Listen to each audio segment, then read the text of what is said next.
I knew the day was going to be a disaster the second I walked past the break room and saw a banner that said, "Innovate like you mean it," hanging crooked over the sink, one corner already peeling off because whoever hung it used the same tape we used to patch the copier.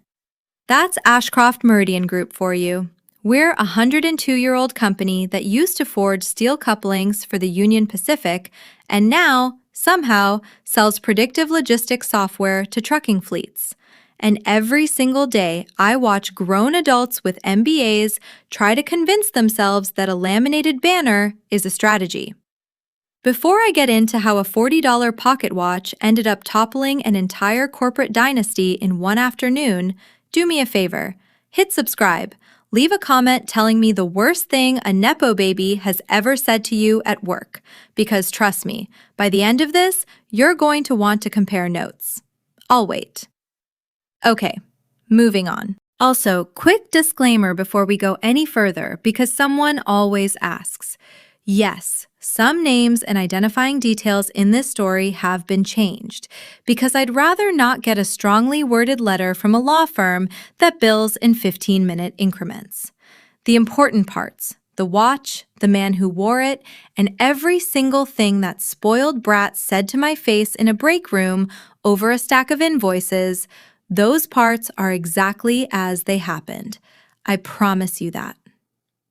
My name is Dana Doyle. I'm 43 years old.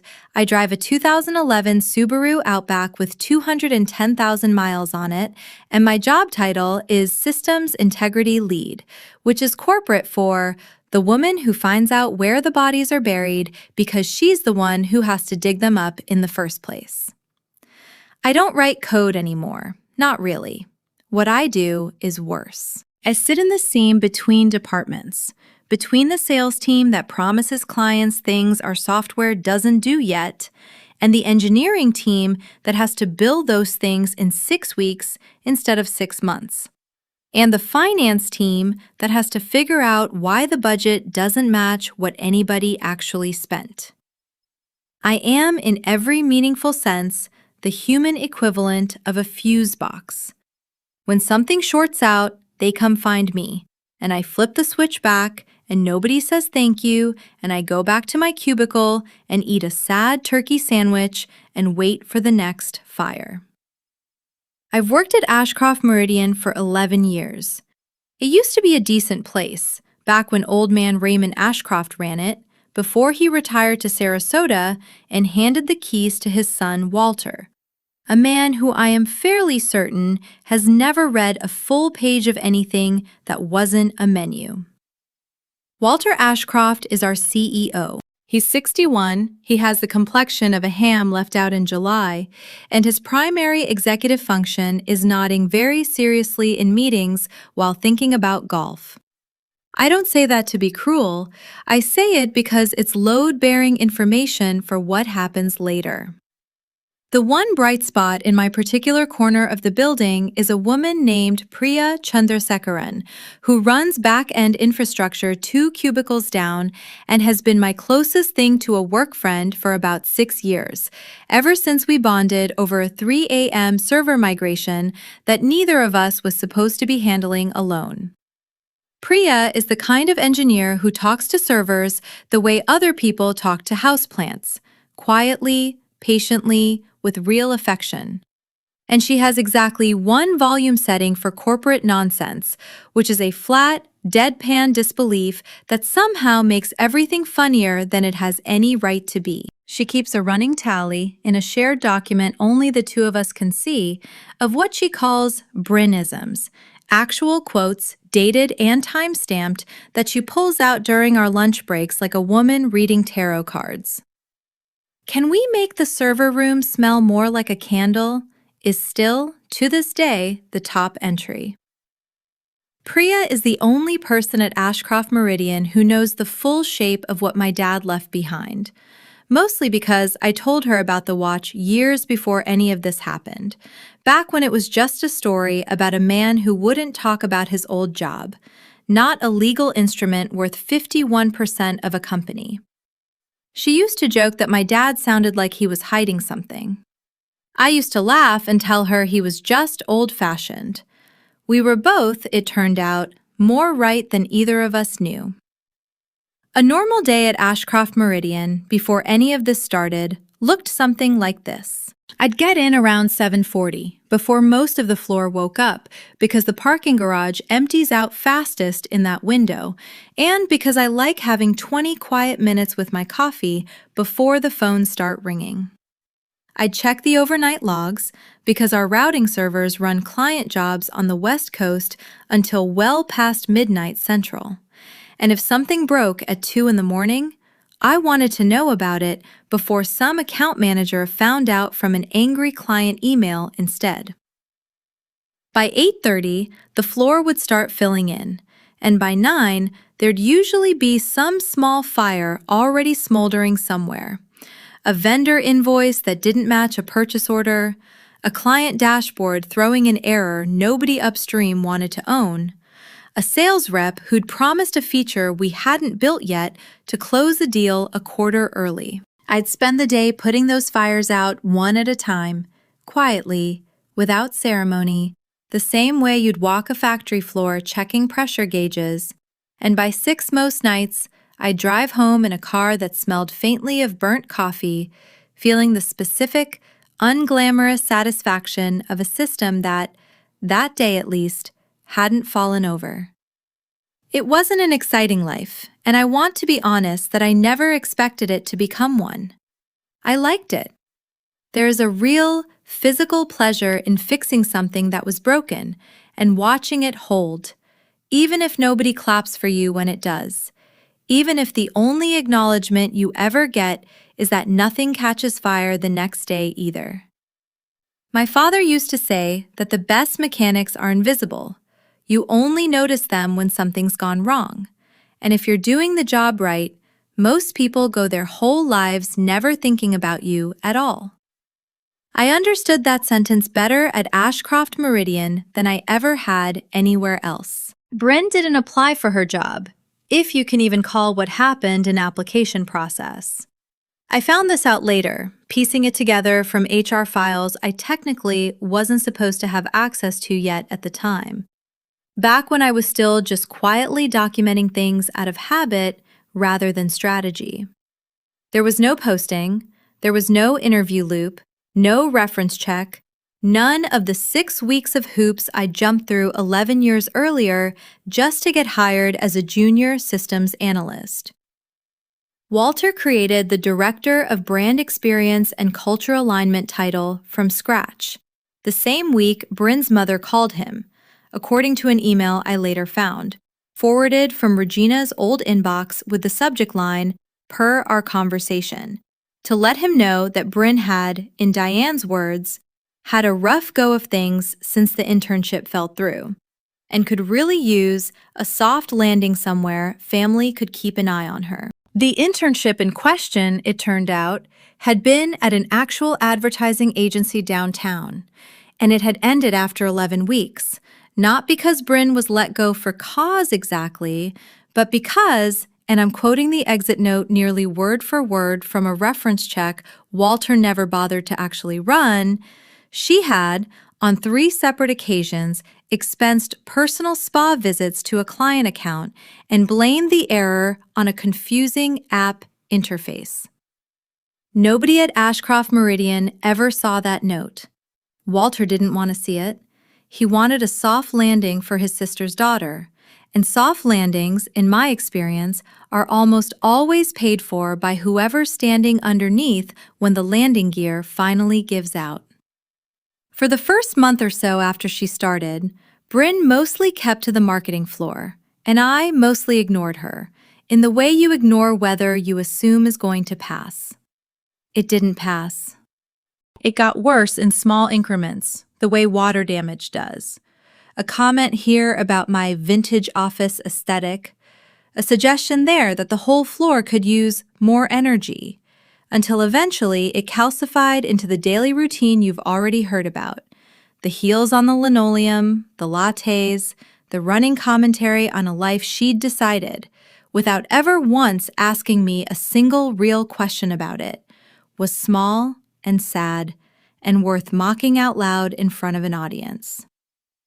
6 months in, that was where we stood. And that was the ecosystem that finally, on one particular afternoon, changed for good. Bryn Ashcroft is Walter's niece. She's 24. She has a communications degree from a small private college that I'm fairly sure her family funded a new lacrosse field for.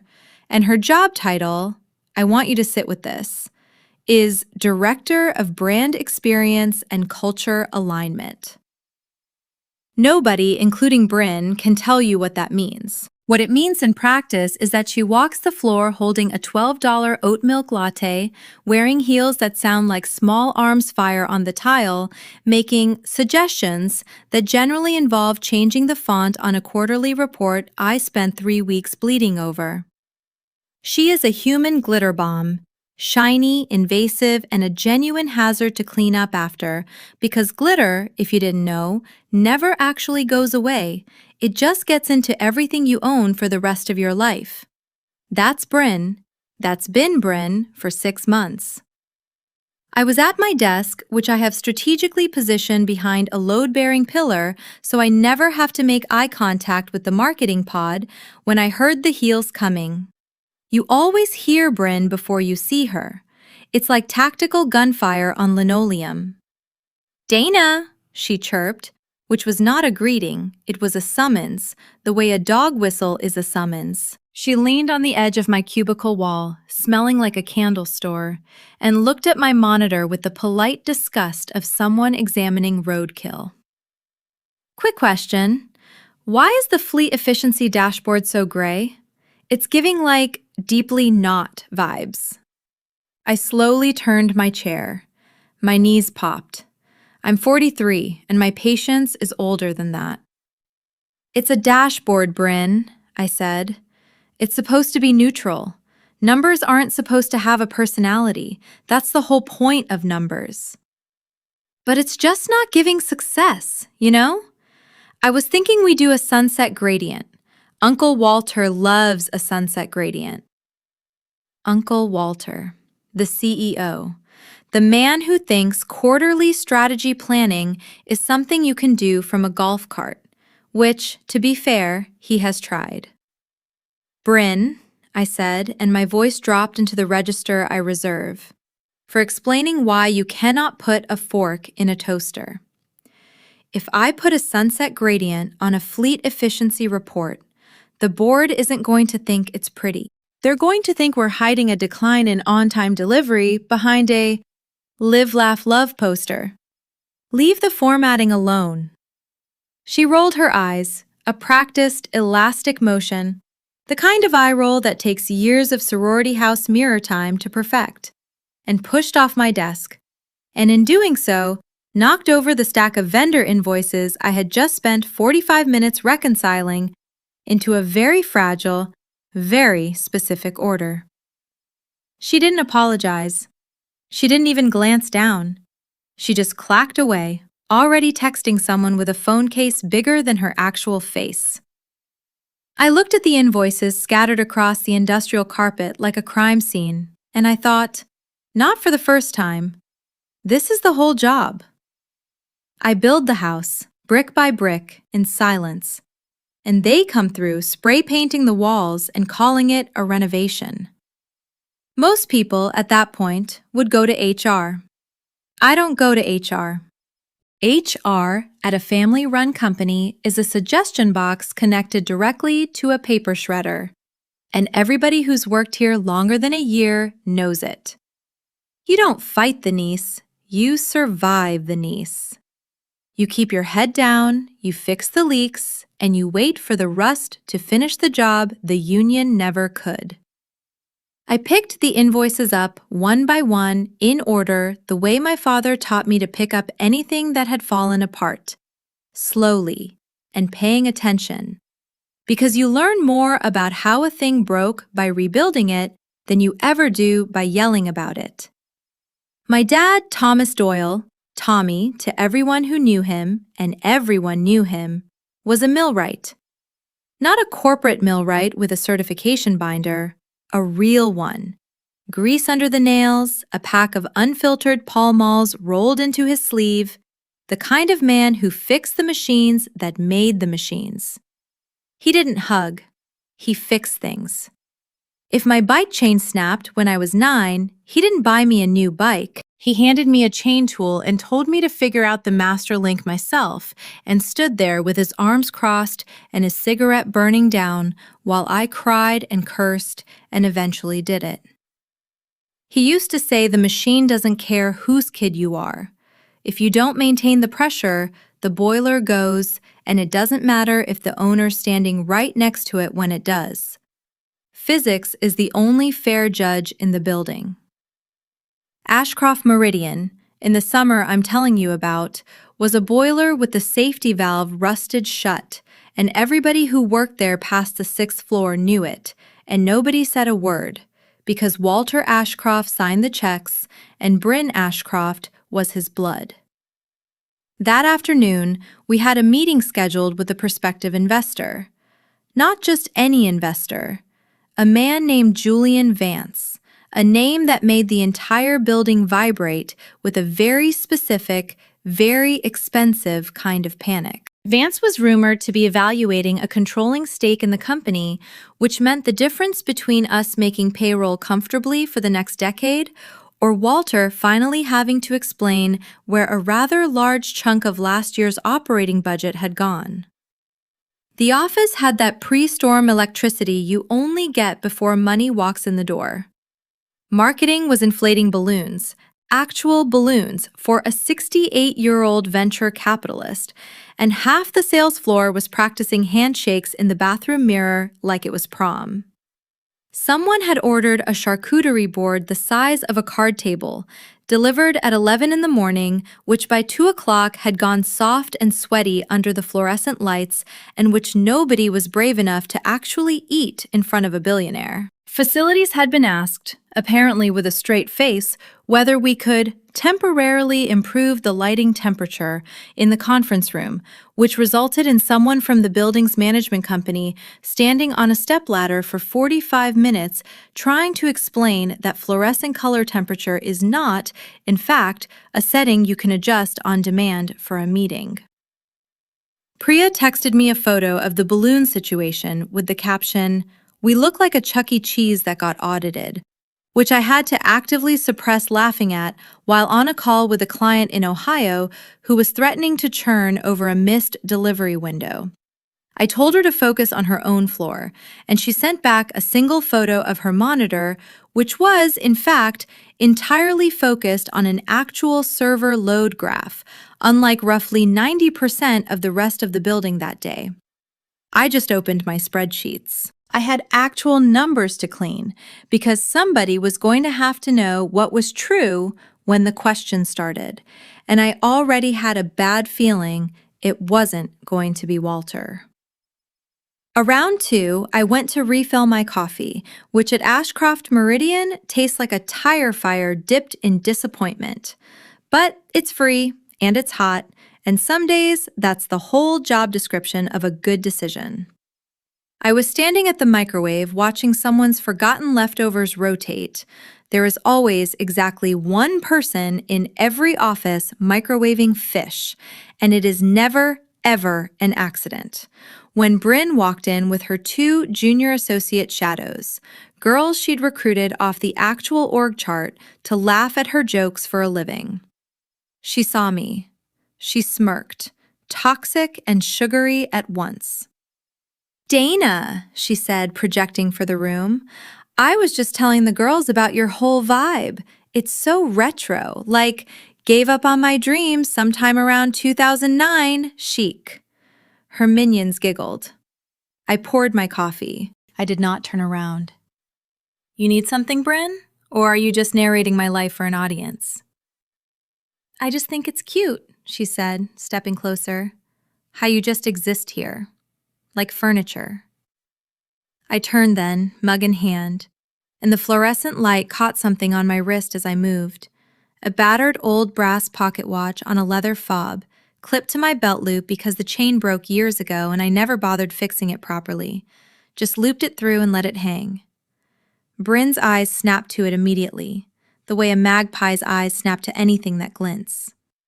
"Oh my God," she said, laughing, pointing a manicured finger at it. "Is that a pocket watch? Dana, did you rob a pawn shop in 1972? That looks like something a guy would use to trade for a bus ticket." The break room went quiet. Not the polite quiet of a library, the specific, ugly quiet you get right after a car accident, when everyone's deciding whether to help or film it. I looked down at the watch.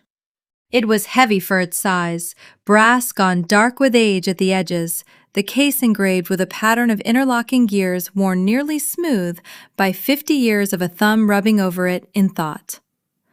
It wasn't jewelry. It was a tool that happened to also tell time, and it had outlived the man who carried it by 9 years. I looked back up at Bryn. I didn't smile. I didn't frown. I gave her the flat, dead-level look of a woman who knows exactly where every skeleton in this building is buried because she's the one who dug half the holes.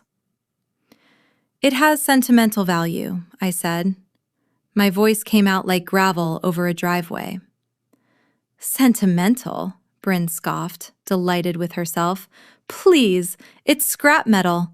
You should melt it down and buy yourself like a whole new personality." She spun on her heel, hair snapping through the air like a whip, and marched out with her minions trailing behind her like exhaust fumes off a bad engine. I stood there a long moment. My pulse didn't race. I didn't tear up. I took a sip of the burnt coffee. It tasted like gasoline, and I have always liked the taste of gasoline because it means something, somewhere, is about to catch fire. Priya found me at my desk about 10 minutes later, having apparently heard the whole thing secondhand through the marketing pod grapevine, which moves at roughly the speed of a rumor about free donuts. "Please tell me you didn't actually let her call your dad's watch scrap metal to your face without saying anything back," she said, dropping into the extra chair I keep wedged against the pillar for exactly this purpose. "I said it has sentimental value," I said, in my flattest possible voice, the one you say scares interns. "That's not a comeback, Dana. That's a hostage negotiation tactic." She leaned in, lowering her voice. "You know I'd help you bury a body if it ever came to that, right? Server room. Nobody ever checks the crawl space behind rack 12. "Noted," I said. "For legal reasons, I'm not saying yes, but noted." "For the record," Priya said, standing back up, smoothing her cardigan, "that watch has more actual engineering integrity in it than every deliverable that girl has produced since she got hired. I'd put real money on it." She had no idea at the time exactly how right she was about to turn out to be. Neither did I. That watch didn't come from a pawn shop. It came off a dead man's wrist. My father wasn't a soft man, and he wasn't a sentimental one, but he wore that watch every single day of his working life. Clipped it to his belt every morning at 5:30 before the sun was even thinking about coming up. And I never once, in 34 years of knowing him, saw him take it off. Not to shower, not to sleep, not even the last week in the hospital when the nurses had to work around it. It was custom made, he told me once, years before he got sick, the only time he ever talked about where it came from. "Forged special," he said. "Not off some shelf, forged in the fire, same as us, gearhead." That's what he called me, gearhead. He used to flick the case with his thumbnail when he was thinking something through, a little clink, clink, clink, the sound of a problem quietly getting solved somewhere behind his eyes. When the cancer finally finished what 40 years of asbestos dust and unfiltered cigarettes started, I took the watch off his hand myself, in the hospital, because I didn't trust anyone else to do it gently. It was still warm. I had the fob repaired because the original chain had snapped decades earlier, and he'd never bothered to fix it, just looped what was left through his belt. And I kept it exactly that way, dents and all, scratched glass and all, because every mark on that case was a story of him busting his knuckles to keep food on our table. I should tell you a little more about him, because none of what happens later makes sense unless you understand exactly what kind of man raised me and exactly what kind of house I grew up in. We lived in a 2-bedroom rambler on the wrong side of the tracks in Gary, Indiana, close enough to the mills that the windowsills collected a fine gray dust no matter how often my mother wiped them down, and close enough to the rail yard that I learned to sleep through freight trains before I learned to ride a bike. My dad worked 6 days a week at a machine shop that doesn't exist anymore, and on the 7th day, he worked on our own house or our car or the neighbor's lawnmower because that was what he considered rest. He did not believe in vacations. He believed, deeply and without irony, that a man who let his tools go idle for a week was a man inviting them to forget how to work. He was not an easy father, and I want to be honest with you about that. Because there's a version of this story where I make him sound like some warm, wise old sage dispensing folksy wisdom over a workbench, and that version would be a lie. My father did not know how to say the word proud out loud. I found out later, going through his things, that he'd kept every single report card I ever brought home, filed in a metal box in date order, including the ones with C-minuses on them, and he never once told me he'd kept them. He showed love the way he showed everything, through maintenance, through fixing what was broken and refusing to let it stay that way. When I was 11, I asked him why he never talked about work, about what he actually did all day, because all the other kids' dads seemed to have stories. This one worked for the phone company. That one drove trucks cross-country and had tales about diners in Nebraska. My dad just shrugged and said, "Machines don't need stories told about them. They need to run." I didn't understand what he meant for another 30 years. What I did understand, even as a kid, was that he was smarter than anyone else's dad. Teachers who came by our house for parent conferences would end up standing in the garage for 20 minutes listening to him explain some problem with their own car, forgetting entirely why they'd come. Neighbors brought him things that were supposedly unfixable.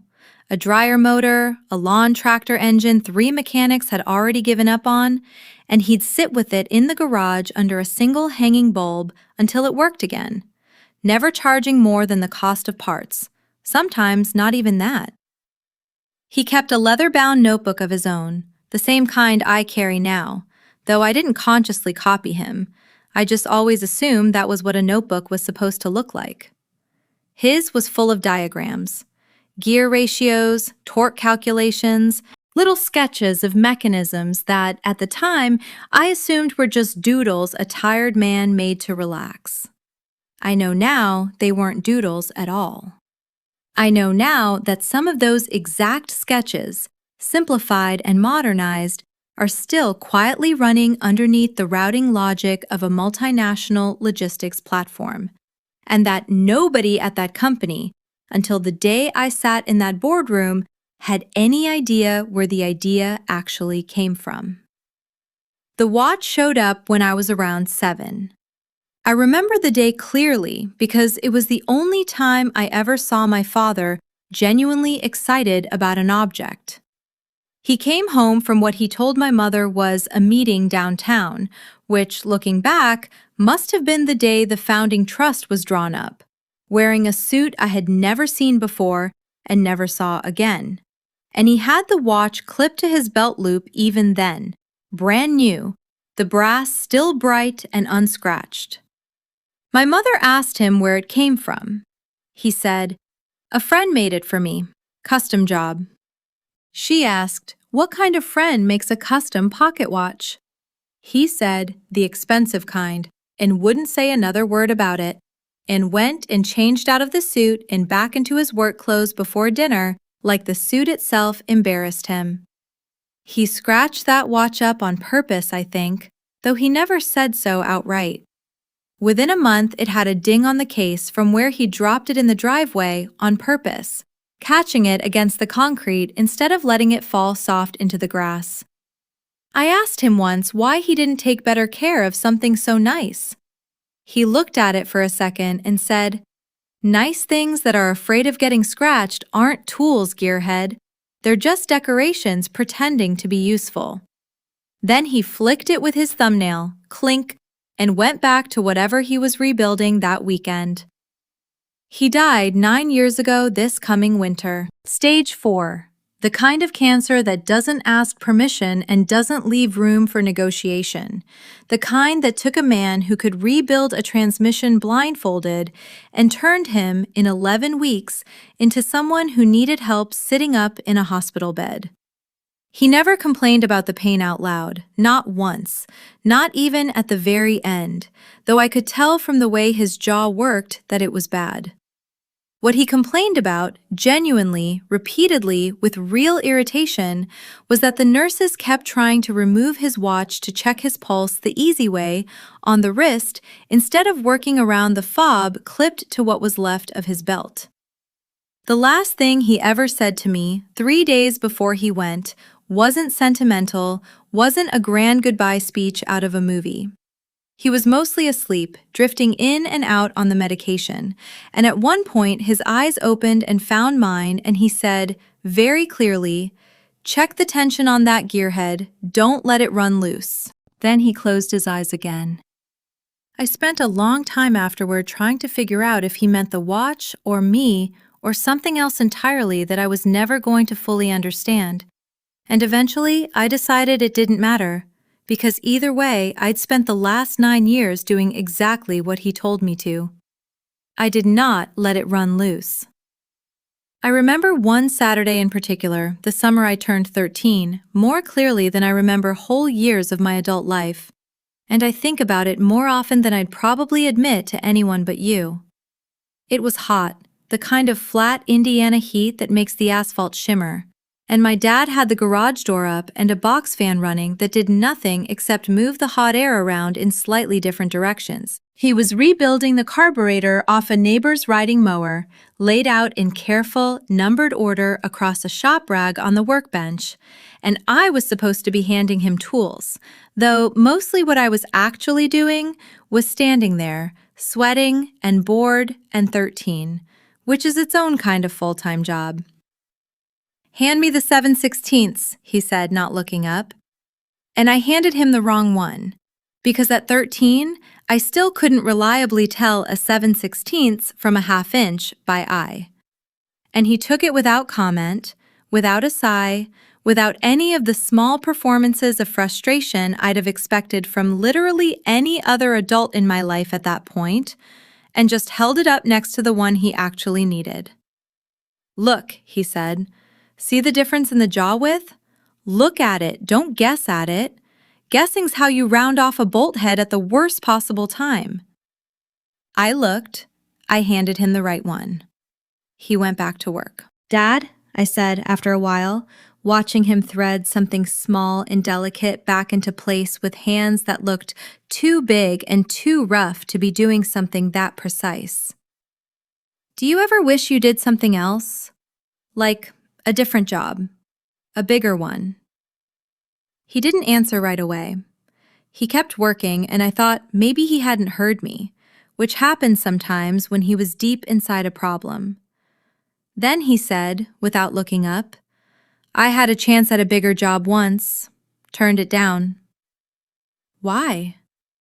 "Because bigger jobs mostly mean more people between you and the actual work," he said. "More meetings, more men in suits telling you their opinion about a carburetor they've never once had their hands inside of. I like knowing exactly what I did today. I fixed this mower. Tomorrow, it'll cut a lawn. That's the whole story, start to finish, no committee required." He finally looked up at me, squinting against the glare off the driveway. "You understand that?" "Kind of," I said, which was honest, because at 13 I mostly didn't. Not really. Not the way I understand it now. sitting at a desk behind a pillar for 11 years, watching other people take credit for work I did with my own hands, so to speak, even if my hands never once touched a wrench doing it. "You will," he said, and went back to the carburetor. And that was the end of the conversation, because he was not a man who repeated himself or circled back to feelings once he'd said his piece about them. About 20 minutes later, the mower started on the first pull, and he let it run for a second, listening to it with his eyes half closed, the way you'd listen to a song you loved. And then he shut it off and wiped his hands on the rag and said, "Good. Go tell Frank it's ready."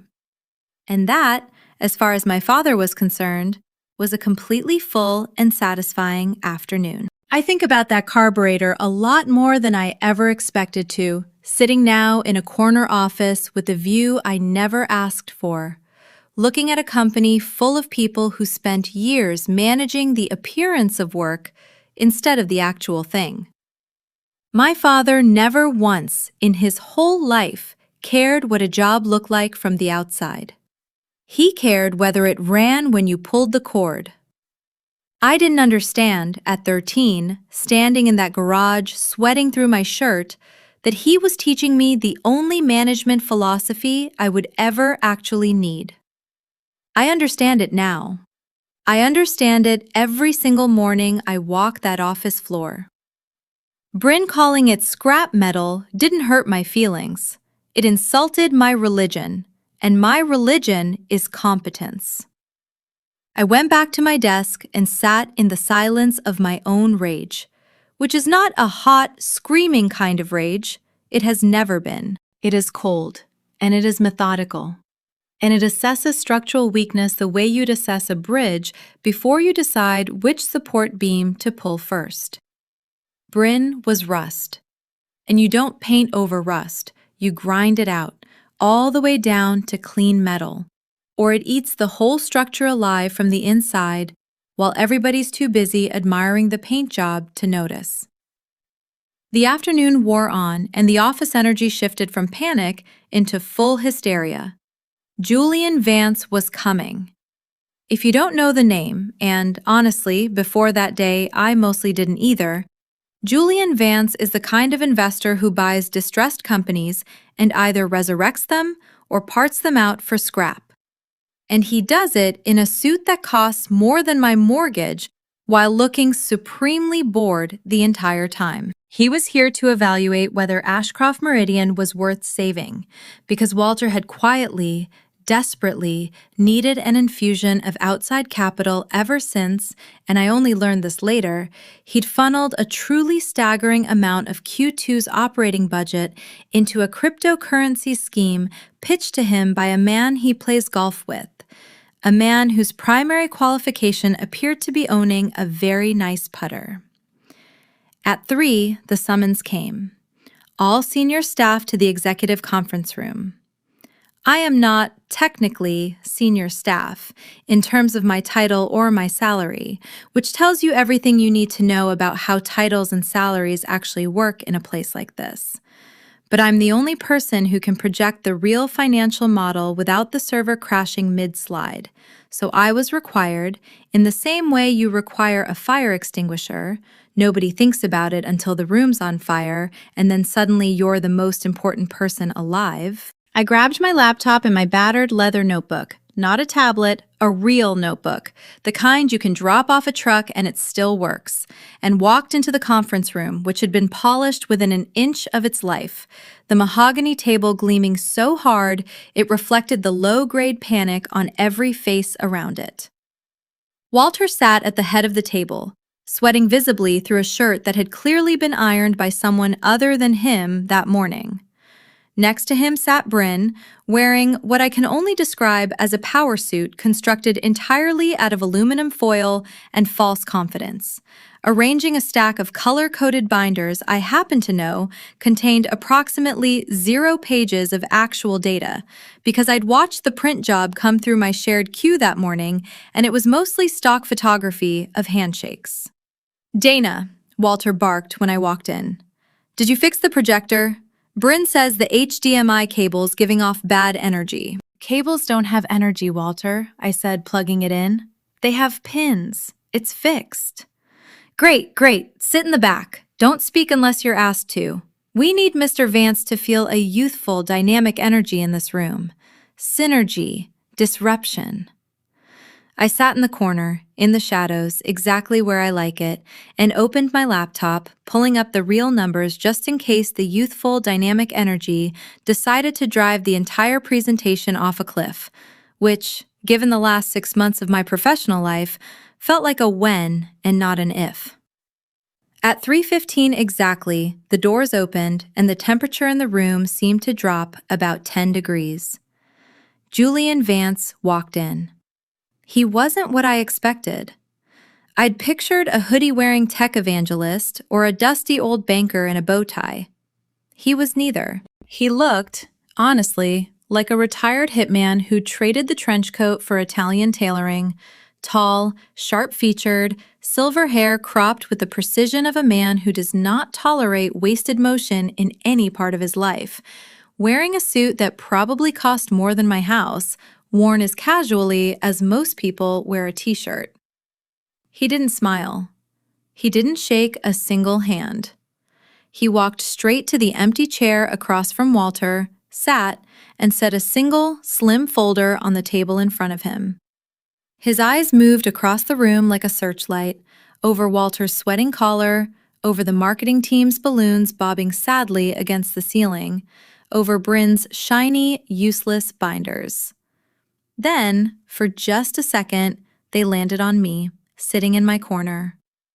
Something flickered across his face. Confusion.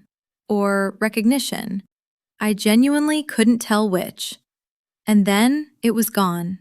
So fast, I almost convinced myself I'd imagined it. Mr. Vance, Walter said, his voice cracking on the honorific. Welcome to Ashcroft Meridian. We are thrilled to... Let's skip the part where you tell me how thrilled you are, Vance said. His voice was quiet and deep and genuinely unsettling in a way I don't have better words for. I have 40 minutes before a call with Singapore. Show me why I shouldn't let this company default and buy the IP out of bankruptcy court for pennies. Walter went the color of old newspaper. He looked to Bryn the way a drowning man looks at a life preserver made of styrofoam. Bryn, go ahead with the deck. Bryn stood, flashing a smile constructed entirely of teeth and whitening strips. Mr. Vance, she purred, clicking a remote, and the screen behind her exploded into a rainbow of charts that meant absolutely nothing. Here at Ashcroft Meridian, we're not just a logistics platform. We're a family. We believe in organic growth, holistic synergy, and leveraging our core competencies to really actualize a legacy mindset going forward. I physically winced. Actualize a legacy mindset. It sounded like something you'd hear right before somebody asked you to drink from a specific pitcher at a compound in the desert. Vance didn't blink. You're the director of brand experience? Culture alignment too, Bryn said brightly. And what's your strategy for the 16% drop in fleet routing efficiency over the last 3 quarters? Bryn froze. The smile stayed pinned on, but the eyes behind it went completely blank, like a computer that's just been asked a question in a language it doesn't speak.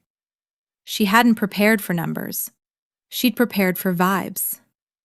Well, she stammered, flipping a page in a binder that had no relevant content on it whatsoever. We feel the efficiency metrics are a little antiquated as a way of measuring success. We're pivoting toward a more employee happiness-centered model going forward. Happiness doesn't service debt, Vance said flatly. He leaned forward. I'm looking at your process flow. It's a disaster. Who handles optimization here? Bryn looked at Walter. Walter looked at the table like it might open up and swallow him, which, given everything I now knew, was probably the single most honest wish that man had ever had in his life.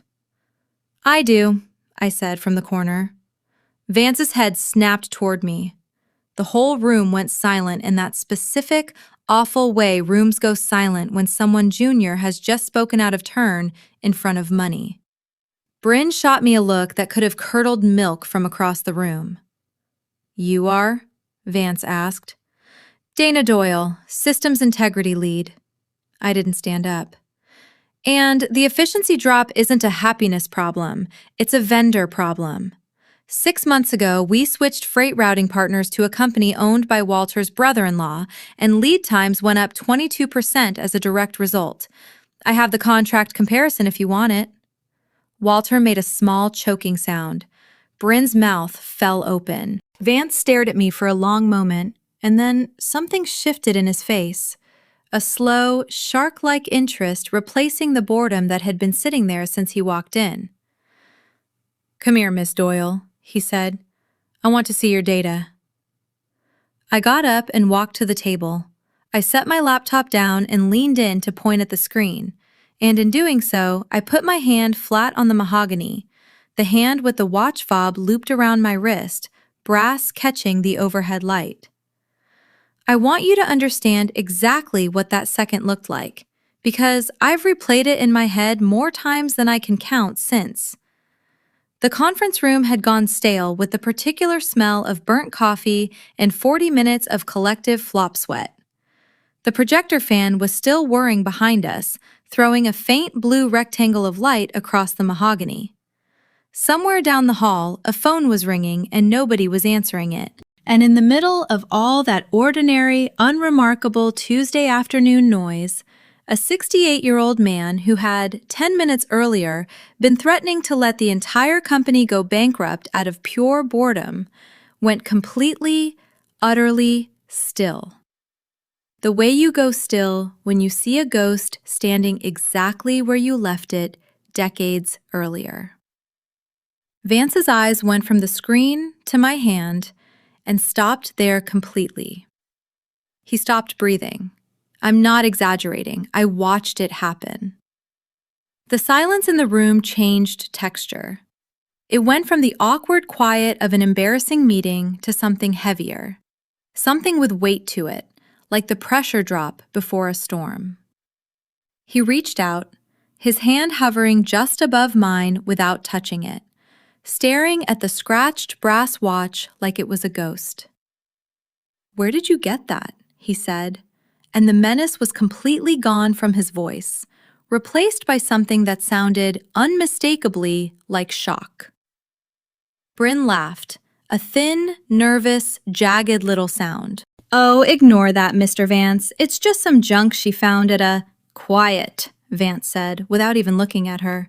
He didn't raise his voice. The word hit her like a slap anyway.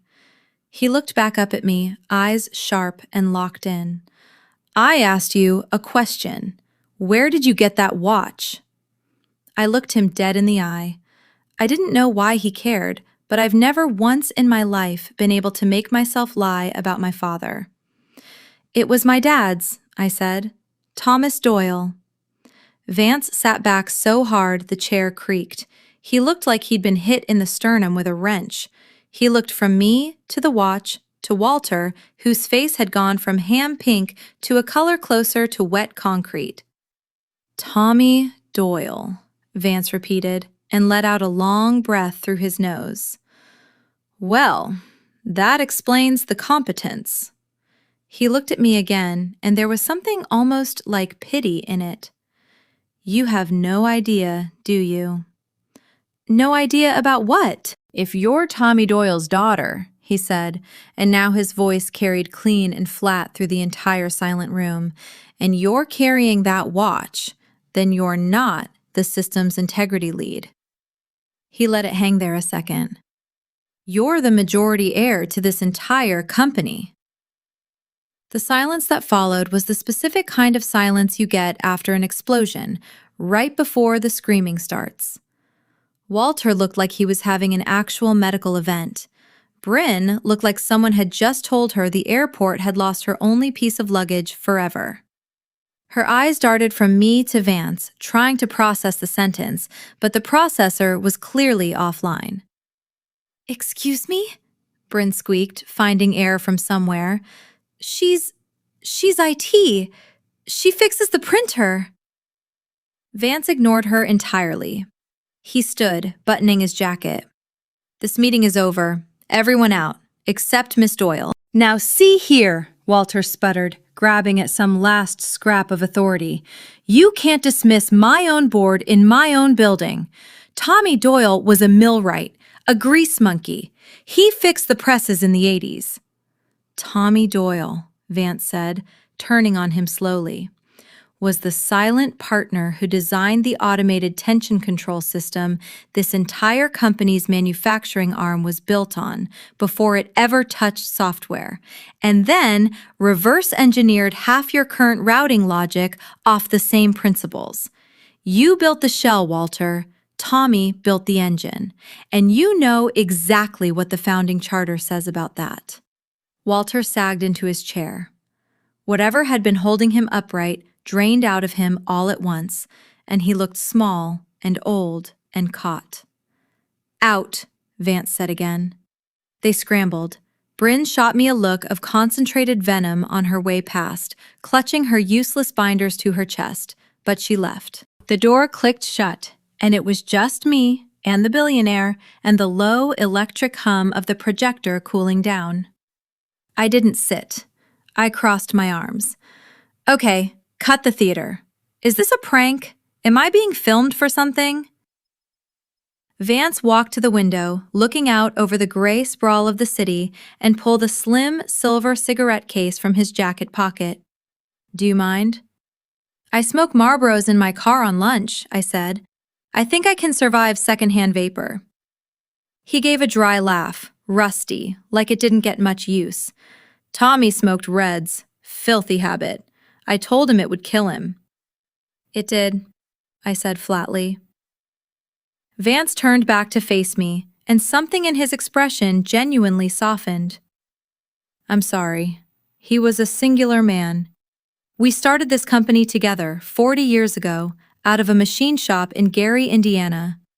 Walter's father put up the money. I was the strategy. But Tommy was the genius none of us deserved. He drew half the original tension control schematics on the backs of diner napkins. Built the first working prototype out of scrap he pulled from a junkyard on a Saturday. He never told me any of this, I said. He told me he did maintenance. He hated the suits, Vance said, waving a hand at the boardroom around us. Hated the politics worse. When the company incorporated, he refused stock outright, took a cash buyout for his half of the original patent and walked. Or so everyone believed for 30-some years. He sat on the edge of the table. But he didn't trust Raymond Ashcroft's judgment, and he trusted Walter even less, even back then, when Walter was barely out of business school and already skimming expense accounts. So he made a stipulation, buried in the original founding trust. A dead man's switch. He kept a controlling interest, 51%, locked in a dormant trust behind a physical identifier. He looked pointedly at my wrist. The watch? I said. You're telling me this is a key. It's a timepiece, Julian, not a flash drive. It's not digital, he said. It's symbolic. And it's completely legally binding. The trust states that it activates the moment the bearer of the founder's mark is formally recognized, in the presence of witnesses, by a surviving founding partner. That clause is buried so deep even our own outside counsel missed it for 20 years. It was Tommy's insurance. If the company ever lost its way completely, his bloodline could step back in and reset the whole board. My head was genuinely spinning. It sounded absurd. It sounded like something out of a movie you'd catch at 2 a.m. and immediately regret watching. But it also sounded exactly, precisely like my father, who kept a hidden compartment under the workbench in our garage with a spare house key in it my whole childhood, just in case, who built fail-safes into everything he ever touched because he did not trust the world to behave the way it was supposed to. So, I said, steadying my voice, because you recognize the watch, As of about 4 minutes ago, when I acknowledged you in front of witnesses as Tommy Doyle's heir, Vance said. The trust unlocked. You now hold 51% of Ashcroft Meridian Group. Walter holds 29. Public shareholders hold the remainder. I sat down hard in the nearest chair. I own the company? Effectively, yes. Legally, once we file, absolutely. The law is very much on your side here, Dana. The door burst open before I could say another word. Bryn stormed back in, phone in hand, clearly having spent the last several minutes rallying her nerve in the hallway. This is insane, she announced. I just Googled it. There's no Thomas Doyle on any founding document anywhere online. You're lying, or she's some kind of scammer. And honestly, this is exactly the kind of thing a sad, middle-aged— Vance didn't even look at her. Dana, he said, would you like to handle this, or should I? I looked at Bryn. She was practically vibrating with entitlement, staring at me like I was something she'd scraped off the sole of her shoe. 5 years, 6, if you counted the internship year I did before I got hired full-time, I had quietly fixed her mistakes, covered her incompetence, absorbed her comments about my clothes, my car, my haircut, my whole apparently pathetic little life. She had called my father's watch scrap metal to my face in front of an audience. Something inside me clicked shut, quiet and final. The sound of a pressure valve finally releasing after years of being taped down. I stood up. I walked over to her. I am, it turns out, taller than Bryn Ashcroft when she isn't wearing 4 inches of stiletto. Bryn, I said. My voice was calm. Dangerously calm, my father's calm. The kind he used right before he told you exactly how badly you'd screwed something up. What? She snapped. Are you going to fix the thermostat now? It's freezing in here. No, I said. I'm going to optimize the process. I turned to Vance. How fast can we get legal on site? He checked his watch. An actual, expensive, boring watch. Nothing like mine. My team's already downstairs. They travel with me. Good. I looked back at Bryn. Get out of my boardroom. Your boardroom? She laughed, high and cracked. This is the executive conference room.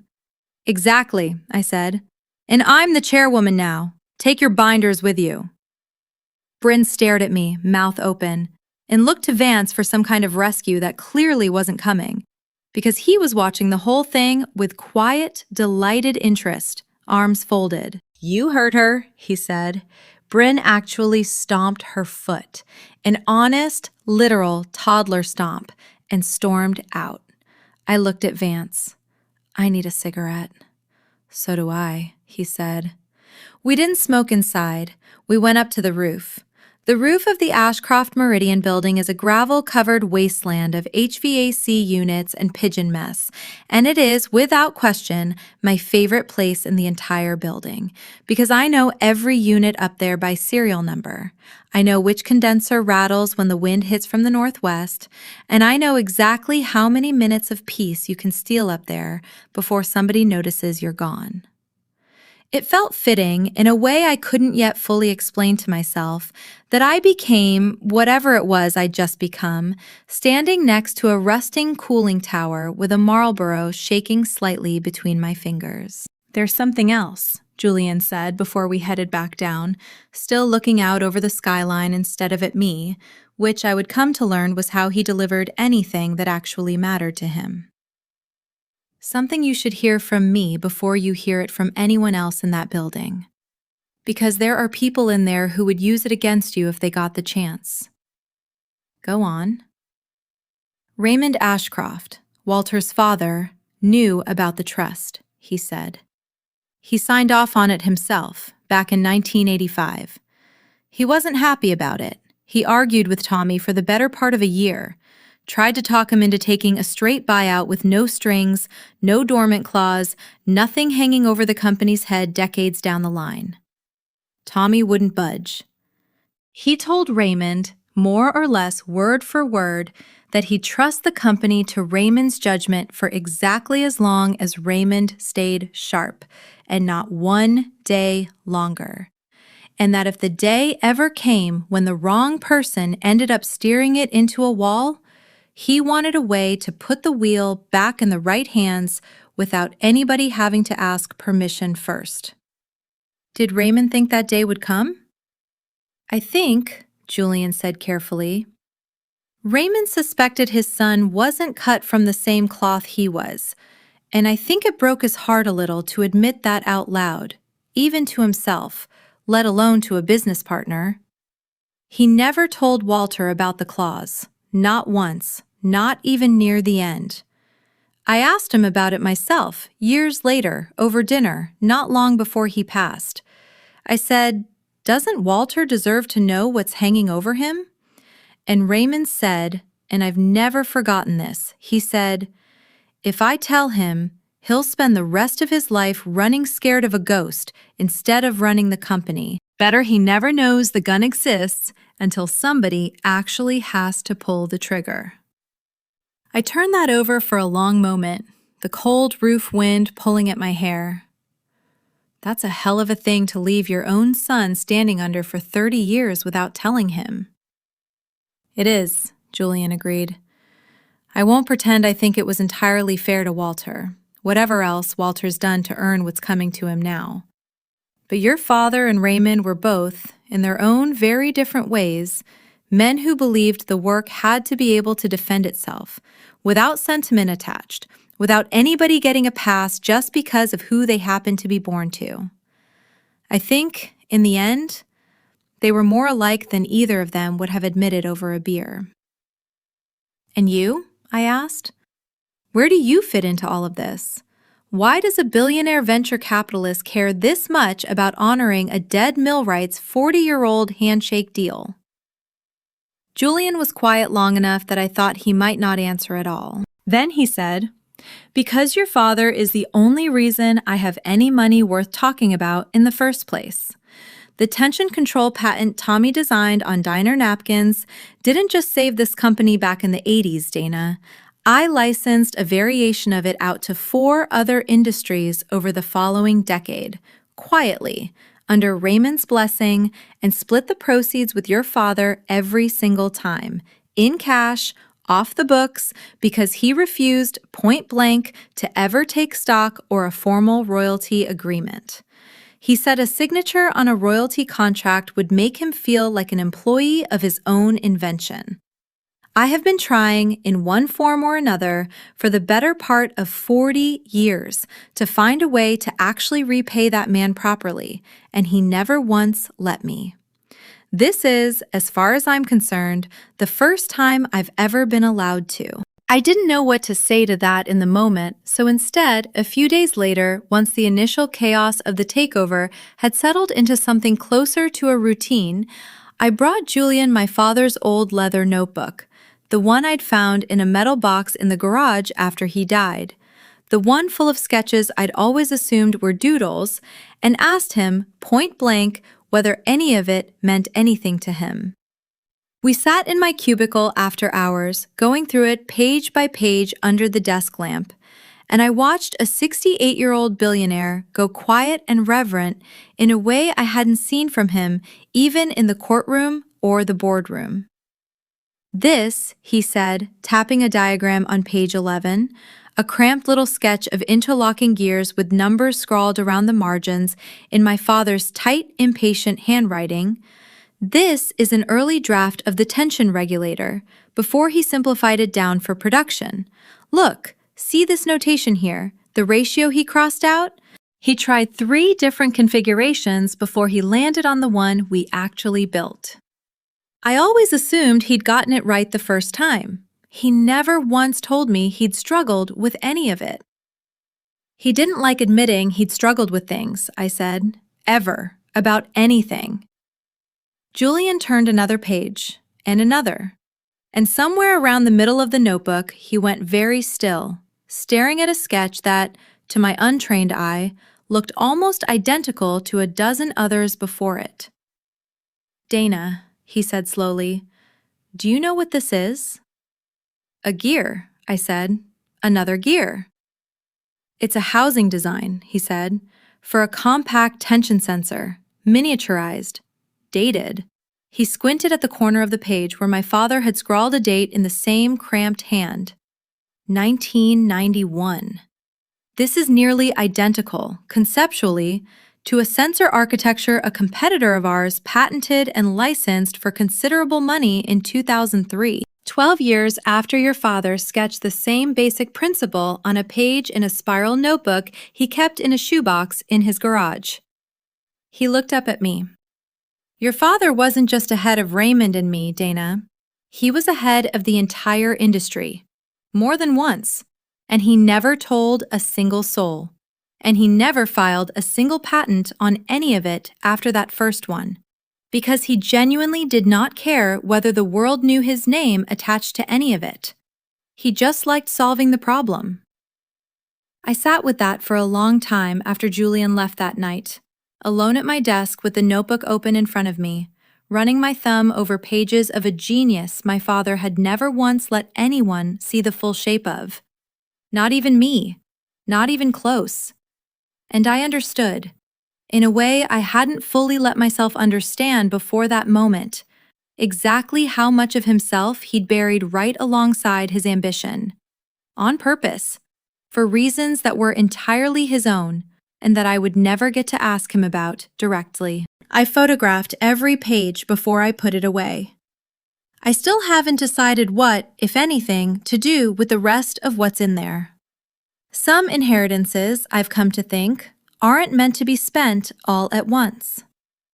I didn't know what to say to that. I still don't, entirely, even now, telling you this. I just nodded, and we went back inside. Because there were papers to sign and a company to take apart and rebuild, and my father was never a man who let sentiment slow down a job that needed doing. Vance's legal team had already arrived by the time we came back down. A phalanx of identical dark suits carrying briefcases that probably represented more billable hours than I'd earned in my entire career combined. They'd set up in the glass-walled executive lounge Walter usually used for drinking scotch at 10 in the morning under the pretense of strategic thinking time. Vance joined me at the parapet first, though, before any of that started, holding his silver cigarette case like a worrystone without actually opening it. He never wanted this for you, he said. You know that. What, to be rich? To be one of us, he corrected. He thought corporate life was a slow-acting poison. He wanted you to have a trade, something with your hands, something real, where the work either holds or it doesn't, and nobody can talk their way around that. So he let me struggle, I said, and there was more bitterness in it than I meant to show. I've been scraping by on $65,000 a year, driving a car with a check engine light that's been on since Obama's first term, while he was sitting on a dormant 51% stake in an actual company. Protection, Vance said. If he'd handed you controlling shares at 25, Walter and his father would have eaten you alive within a year, diluted your stock, manipulated you into a buyout for a fraction of its worth. Tommy knew exactly what the Ashcrofts were, better than anyone. He knew Walter couldn't resist preying on someone who didn't understand the game yet. So he let you learn the machine from the inside first, at ground level, where nobody thinks to watch you. He looked at me sideways. And it worked, didn't it? You know exactly where everybody in this building is buried because you're the one who's had to clean up the blood for 11 years. I laughed. It wasn't a happy sound. I know every line of the routing server. I know Walter's been paying for an apartment for a woman who is not his wife through a shell company classified as strategic consulting. I know Bryn's entire resume is built on a communication certificate from an online program that also sells crystals. Vance raised an eyebrow. You have proof of any of this? I have backups of everything, I said. I'm the systems lead. Paranoia is a professional obligation. He smiled, a real one this time, a little crooked, a little tired. Tommy raised you well. We went back inside, and by then the legal team had documents spread across the glass table in the lounge like a crime scene diagram.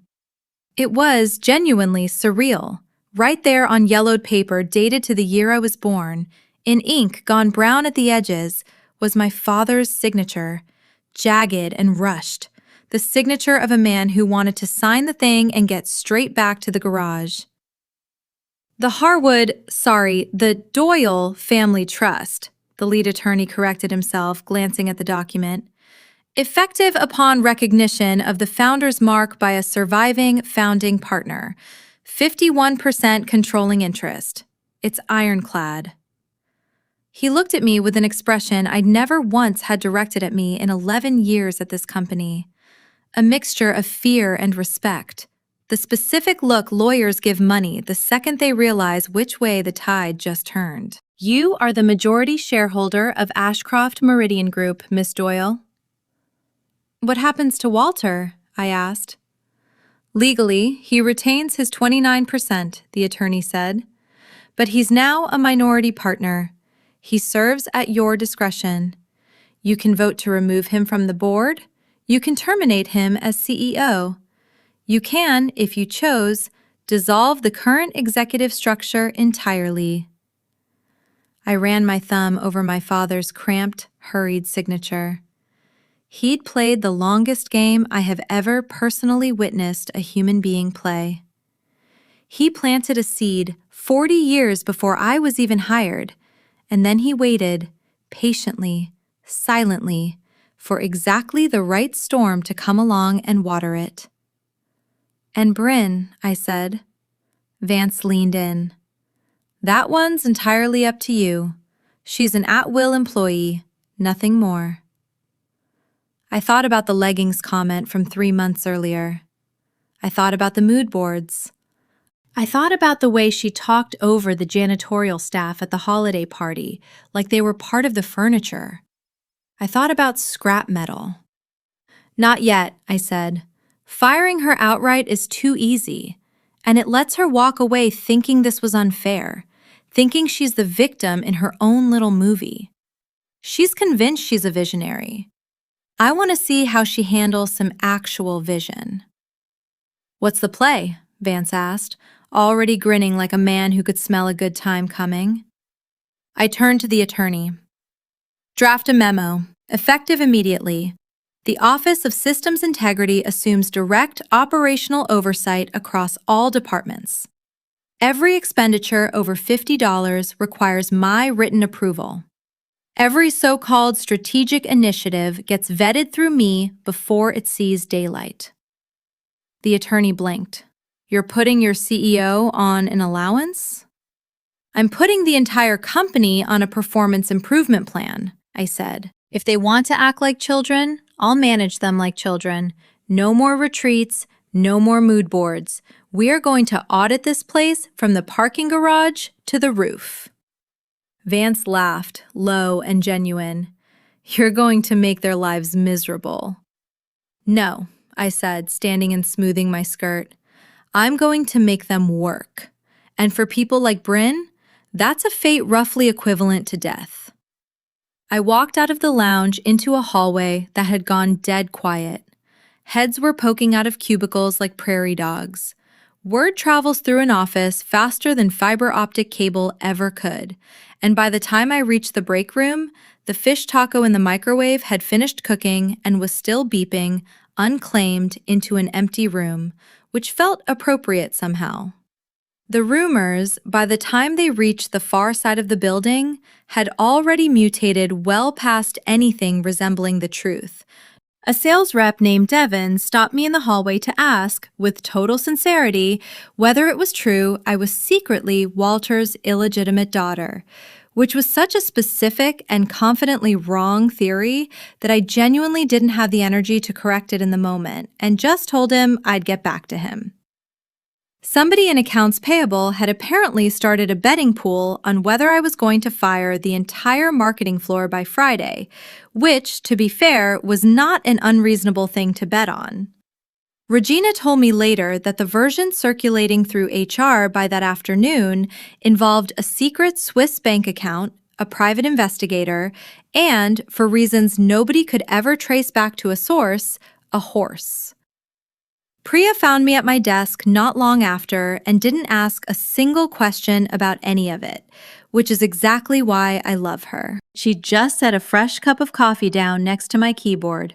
Real coffee from the good machine on the 4th floor that technically only executives were supposed to use, which told me she'd already decided, faster than I had, that the rules around here were mine to rewrite now, and said, "I'm not going to ask if you're okay, because you clearly are not going to answer that honestly today.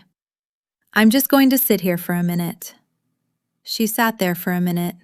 It was, somehow, exactly the right amount of support to offer, and I've never forgotten it.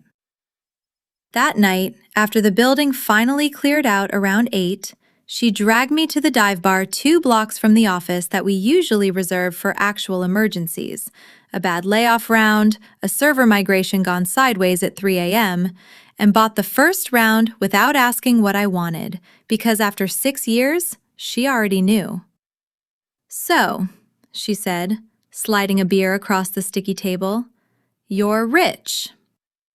"I'm apparently the majority shareholder of a mid-cap logistics software company," I said. "I don't think that's the same thing as rich yet. I still owe 11 grand on my car." "You're going to be rich," Priya said, "and I want it on the record right now before it happens that I called it. 6 years ago, I told you your dad sounded like he was hiding something." "You did not say that," I said. "You said, and I quote, 'Sounds like your dad was maybe in witness protection,' which is a very different theory." "Same energy," she said, unbothered. "Look, I'm serious about one thing, though." Her voice dropped out of the joking register just for a second. "Don't let this place turn you into one of them. I've watched people change the second they get a title. I don't think you will. But I've been wrong about people before, and I like you too much not to say it out loud once, so I'm saying it once. Don't become a Walter." "I've spent 11 years cleaning up after men like Walter," I said. "I have zero interest in becoming one." "Good," Priya said, clinking her bottle against mine. "Because I will absolutely still bury you in the crawl space behind rack 12 if you do. Executive privilege doesn't cover that." "Noted again," I said. For legal reasons, still not agreeing to that as a real plan. We stayed another hour, mostly talking about nothing. A show she was watching, a server migration we still had scheduled for the following weekend that, title change or not, still needed to happen at 2 in the morning like everything else in this business. And it was, honestly, exactly the kind of ordinary, unglamorous evening I needed after a day that had upended every single thing I thought I knew about my own life. My father would have approved of that, I think. He never trusted a celebration that didn't end with somebody still doing the dishes. I walked back to my desk. My same cheap cubicle behind the same load-bearing pillar. I didn't pack anything up. I sat down because I had actual work to do, and because moving offices felt like giving Bryn's little dig about furniture more power over me than it deserved. By the next morning, the whole floor had shifted from panic into something closer to a haunted house. I walked in at 8 sharp, same as always, and for the first time in 11 years, the security guard at the front desk actually stood up. "Morning, Miss Doyle," he said, tipping an imaginary hat. "Morning, Marcus," I said. "Your badge reader's lagging on the west entrance again. I'll reset the controller this afternoon." "You don't have to do that, ma'am. I can call facilities."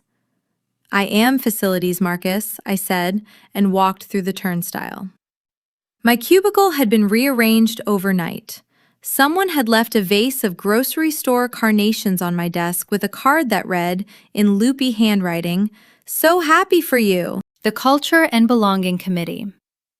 The Culture and Belonging Committee was, functionally, one woman named Regina from HR whose smile was pulled so tight it looked medically inadvisable.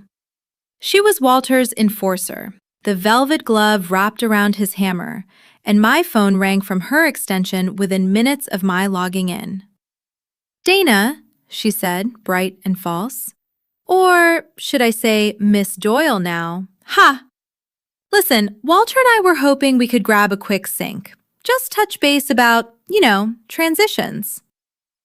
"I'm busy, Regina," I said, logging into the admin console, which now had a very satisfying wall of green, unlocked padlock icons across every folder that had been hidden from me for 11 years. "I'm auditing expense reports back to 2018. "Oh, of course, but Walter's really insistent. He's up in the executive suite. Tell him if he wants to talk, he can come find me at my desk." A long pause. "Your cubicle?" "The one behind the pillar. Tell him to bring his own chair. I've only got the one." I hung up and spent the next 2 hours digging through years of records with the specific, focused pleasure of a person who has finally been handed the flashlight after spending a decade fumbling in the dark by feel alone. Once you know what you're looking for, corruption stops being subtle. It gets lazy.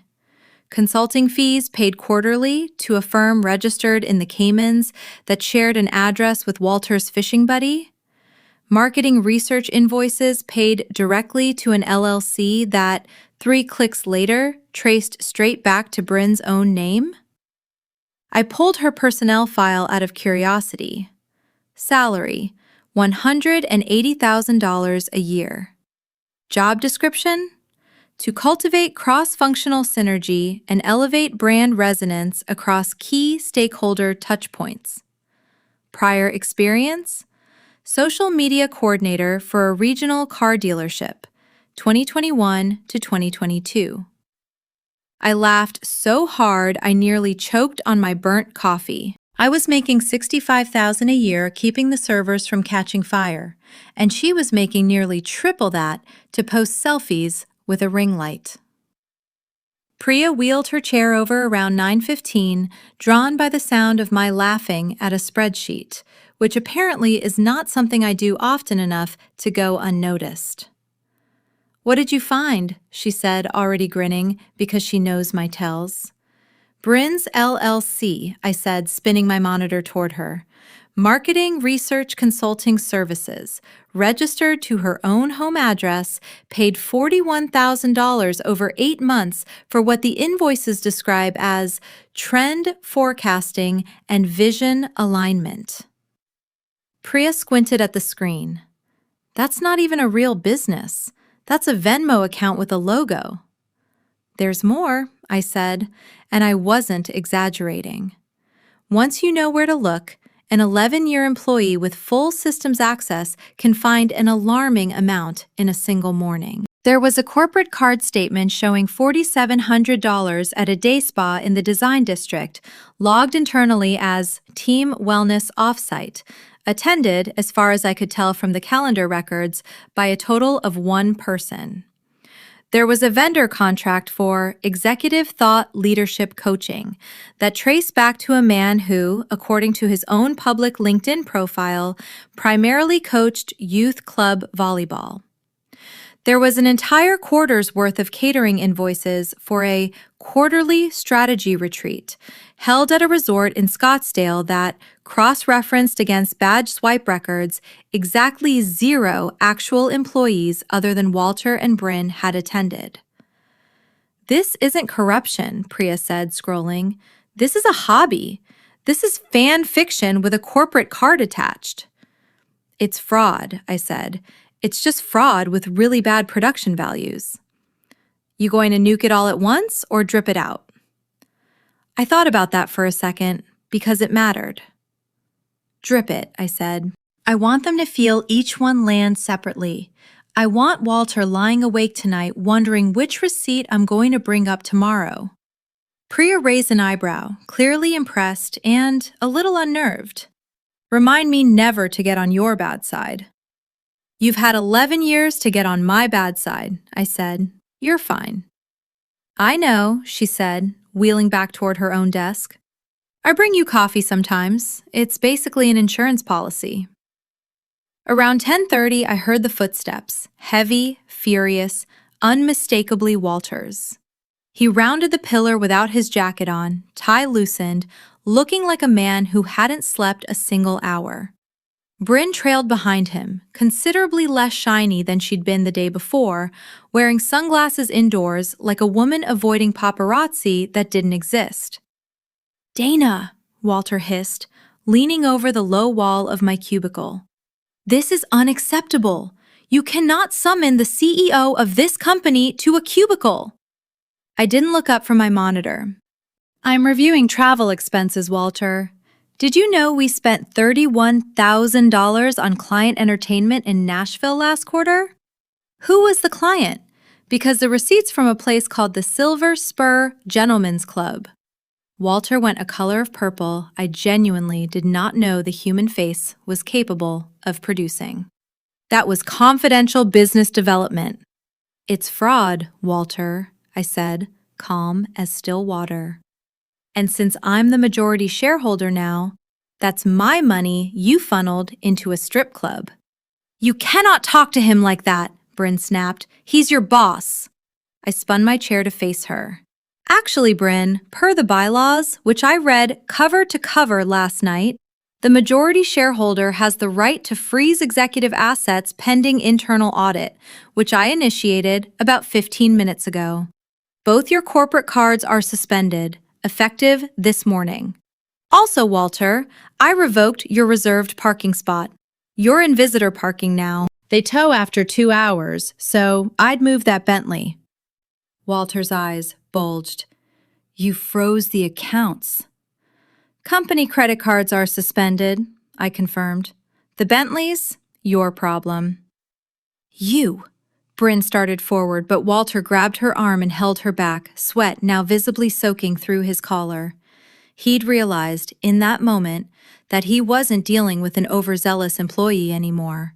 He was dealing with a hostile internal takeover, and it was already too late to do anything about it. Dana, Walter said, his voice trembling now, all the bluster drained out of it. Let's be reasonable. A raise, a bonus, a corner office, whatever you want. I don't want a corner office, I said. I like it here. It's near the server room. The hum helps me think. I stood up. I want you to resign, Walter. Resign? He barked out a nervous laugh. You can't be serious. I built this brand. You built a shell, I said, borrowing Julian's word because it fit too well not to. And the shell's cracking. You have 2 options. Resign with a severance package I will personally determine based on exactly how much you've actually stolen from this company, or I forward the Silver Spur receipts to the full board and the IRS this afternoon. Walter looked at Bryn. Bryn looked at her phone, like it might have an answer scrolling by if she just refreshed hard enough. I need time, Walter said quietly. You have until 5 o'clock, I said. Now get out of my cubicle. You're blocking my light. They retreated. It was a rout, plain and simple. I sat back down and noticed my hands were shaking slightly. Not from fear, from something closer to adrenaline. The exact feeling I used to get as a kid tracing a short circuit for hours through a wall of wiring. That specific jolt of finally finding the fault line after searching in the dark. I picked up my desk phone and called Julian. It's moving, I said. Walter's crumbling. And the niece? She's next, I said. I've got a special project in mind for her. Power, I've come to realize, is a strange, quiet thing. People imagine it as yelling, as expensive suits, as a corner office with a view. It isn't. Power is having the admin password. I didn't move offices that week. I stayed in my cubicle behind the pillar, which unnerved absolutely everyone because it meant they had to come down to my floor to see me. And there is nothing quite so humbling to an executive as having to walk past the copier and the vending machine to reach the person actually running the company. At 1 o'clock, I sent Bryn an email. Subject: Strategic Realignment, Special Project. Bryn, given your title and unique skill set in brand experience, I have an urgent priority project for you. We have roughly 6,000 boxes of legacy client contracts in the basement archive that need physical inventory and digital tagging ahead of the audit. Please report to the archive room at 1:30 p.m. No interns. This is sensitive material. Dana. I knew, with total certainty, that she wouldn't do it.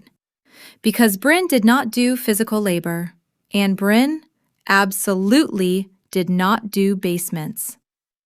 I pulled the basement corridor camera feed up on my second monitor, unwrapped a ham sandwich, and waited.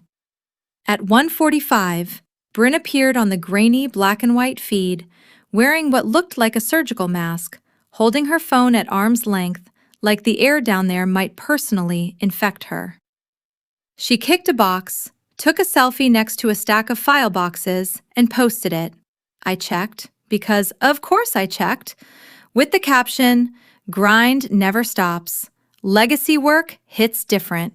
#hustle, #CEO energy." Then she did exactly what I'd been quietly hoping she'd do. She didn't open a single box. Instead, she walked over to the fire suppression control panel bolted to the wall. I stopped chewing. The basement housed the paper archive, but it sat directly adjacent to the backup server room, which ran on a halon gas suppression system, safe for electronics, catastrophically expensive to recharge. But the manual override for the paper archive sprinklers ran on plain water. I watched Bryn twist a red-handled valve on the wall, hard, with both hands. She had no idea I'd installed a digital pressure sensor on that exact line 3 years earlier, after the janitorial staff kept accidentally bumping the valve with their mop buckets. A small alert popped up on my dashboard. Water pressure spike, Zone B, sublevel. I could have called security right then. I chose instead to watch, because I wanted to know exactly how far Bryn Ashcroft was willing to go to avoid doing an honest hour of work. She twisted the valve fully open. Nothing happened. She frowned, twisted it back and forth, kicked the pipe. I laughed out loud, alone at my desk, because what she didn't know was that I'd shut off the main water feed to that entire wing 8 months earlier, after a slow leak I genuinely hadn't gotten around to scheduling a repair for yet. The pipes down there were bone dry. Bryn pulled out her phone and made a call. I tapped into the internal executive line out of pure professional curiosity, and it turned out to be Walter. "Uncle Walter, the pipe won't burst," she hissed. "I opened the valve like you said, and nothing's happening."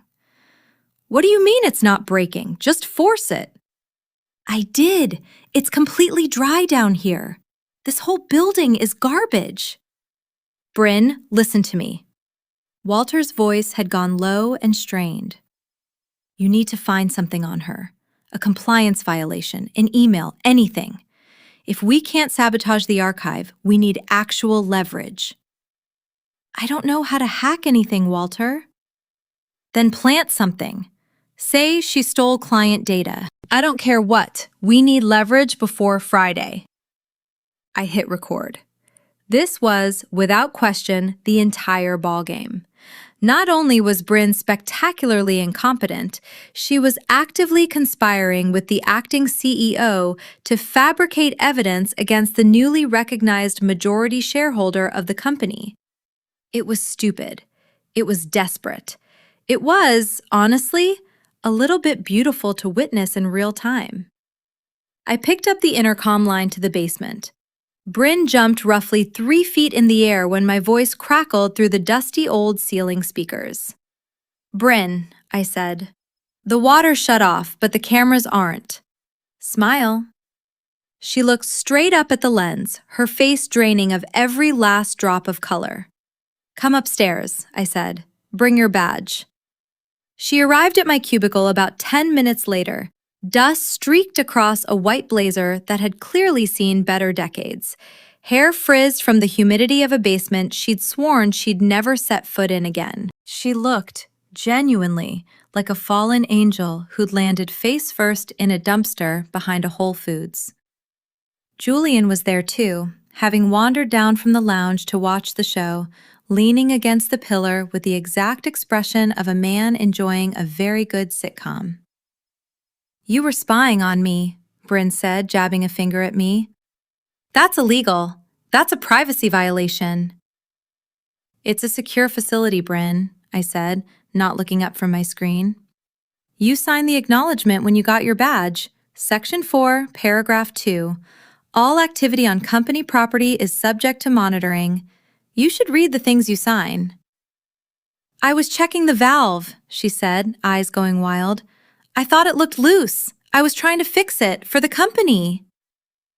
"Really?" I said. "Because I've got a recording of you asking your uncle why the pipe wouldn't break, followed immediately by a discussion of manufacturing leverage against me. Want to hear it?" I hit play. "Uncle Walter, the pipe won't burst. Just force it. We need leverage. It's crisp, high-fidelity audio because I upgraded that basement's microphones myself the year prior, for reasons that had nothing whatsoever to do with anticipating this exact moment, and everything to do with them being on sale." Bryn went bone white. She looked to Julian. "Mr. Vance, surely you can see this is fake. That's AI. She deep-faked that." Julian laughed, a real, full laugh this time, the first one I'd heard out of him. "You think she deep-faked a live conspiracy in real time, off a phone call that happened 40 minutes ago? You give her far too much credit, and yourself considerably too little." He looked at me. "She's all yours, chairwoman." I stood up and walked around my desk, stopping directly in front of Bryn. "You know," I said quietly, "I never minded the incompetence. Every company carries some dead weight, and I'm strong enough to carry mine." I took a step closer. "But I do mind the disrespect. You mocked my father's watch. You mocked 5 years of my work. You mocked every single person in this building who actually keeps the lights on, because you think your last name means you don't have to. Names don't keep the boiler running, Bryn. Sweat does."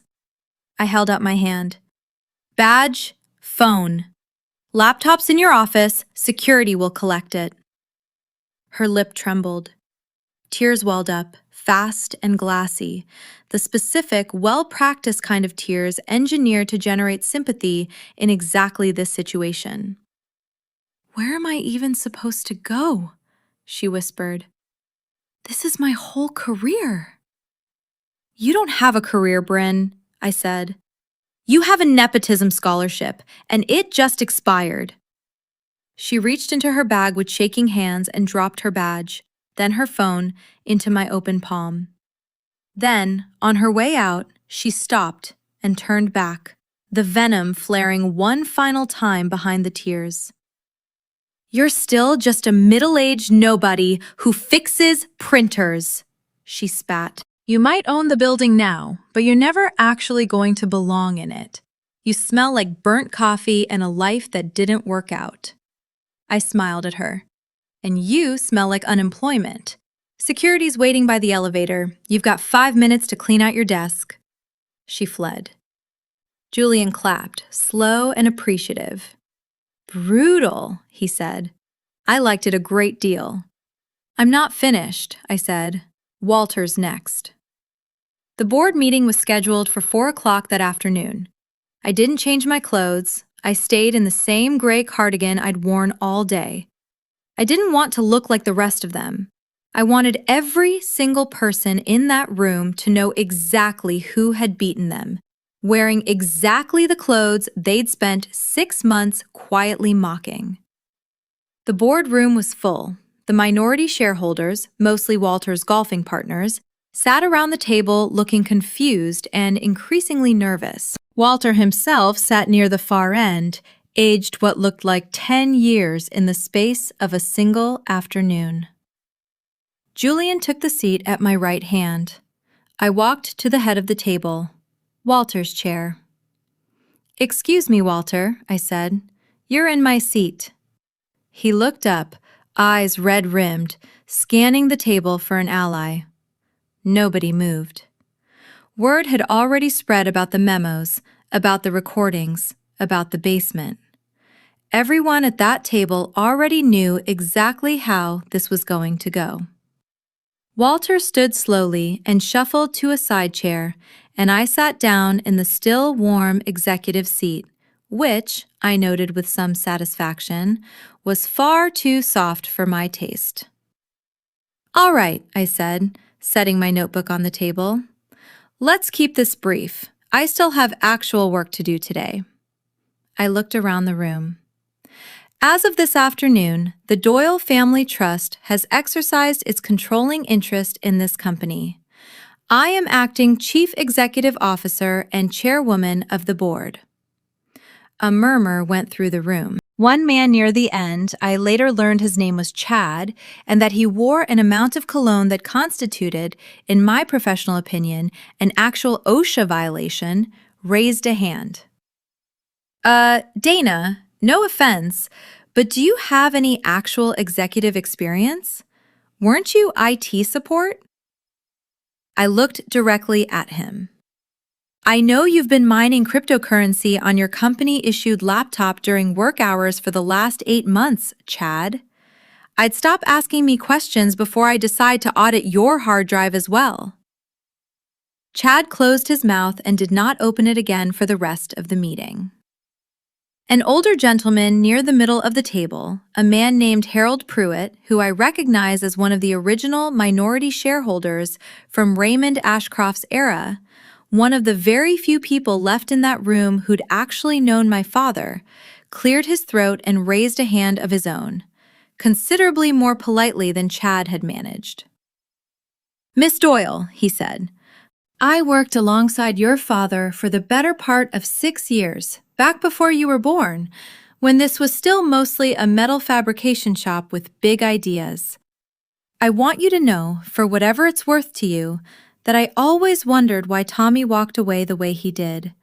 Never made sense to me, a mind like that, taking a cash buyout and disappearing into the maintenance department instead of staying on where he belonged." He looked at me for a long moment. "I think I understand it a little better now, watching this. He wasn't disappearing, he was watching." "He was," I said, and found, somewhat to my own surprise, that my voice caught slightly on the words. "For a long time."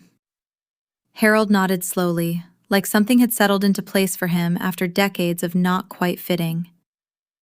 "Well," he said, "for what it's worth, you have my support, and I suspect I'm not the only one at this table old enough to remember exactly why that man's judgment was never something worth betting against." A few heads around the table nodded along with him, quiet and a little sheepish, the specific nod of people who'd spent the last hour recalculating exactly how much trouble they were currently in. "Now," I continued, turning to Walter, "we've identified significant irregularities in this company's financial reporting." I slid a thick folder down the table. "Embezzlement, fraud, misuse of corporate funds going back at least 6 years." The room gasped audibly. Walter put his head in his hands. "However," I said, "Walter is family, and this company was built, in part, by family, so I'm prepared to offer him a settlement. You'll repay the stolen funds through wage garnishment, and you'll remain employed at Ashcroft Meridian." Walter looked up, hope flickering behind the wreckage of his face. "Really? Thank you, Dana. I can stay on as, I don't know, a senior advisor? As the archive manager, I said. In the basement. The room went dead silent. The basement? Walter whispered. We have roughly 6,000 boxes that need scanning and digitizing, I said. It's important work. And since your niece is no longer with us, the position happens to be open. Salary's $42,000 a year. No executive benefits. You start Monday. Walter stared at the folder of evidence in front of him. The shell companies, the silver spur receipts, the fraudulent consulting fees, and did the math the way I already knew he would.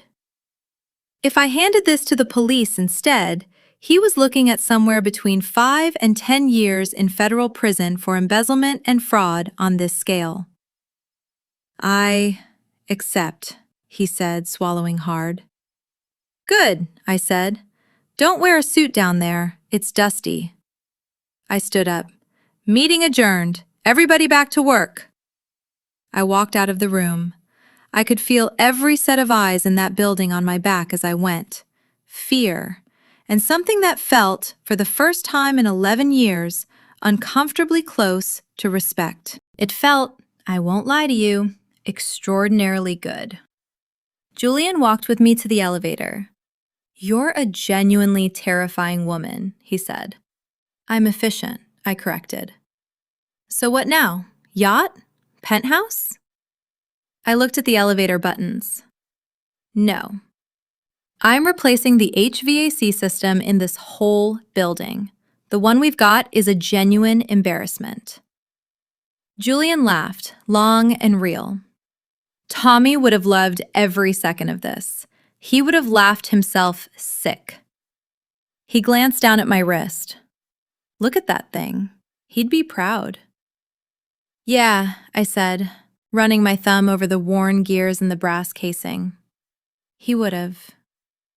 The lawsuit came exactly 4 days later, which, if you know anything about the Ashcroft family, tells you everything about how fast money moves once it senses it's being taken away from it. I was at my desk, same pillar. I want to be clear, I never once moved in all of this. When Regina from HR came down personally instead of calling, which should have told me immediately how bad it was going to be. She had the particular walk of a woman delivering news she'd already decided wasn't her fault.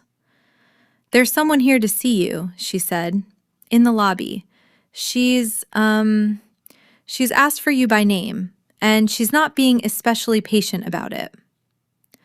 The someone turned out to be Diane Ashcroft Reyes, Walter's younger sister and, as I would learn within about 90 seconds of meeting her, Bryn's mother. I hadn't even fully registered that Bryn had a mother who existed as an actual person and not just an abstract concept, because Bryn had never once mentioned her in 6 months of conversation. But there she was, standing in our lobby in a cream-colored suit that probably cost more than my entire wardrobe, flanked by a lawyer who looked like he charged by the syllable. You're Doyle, Diane said before I'd even fully crossed the lobby floor.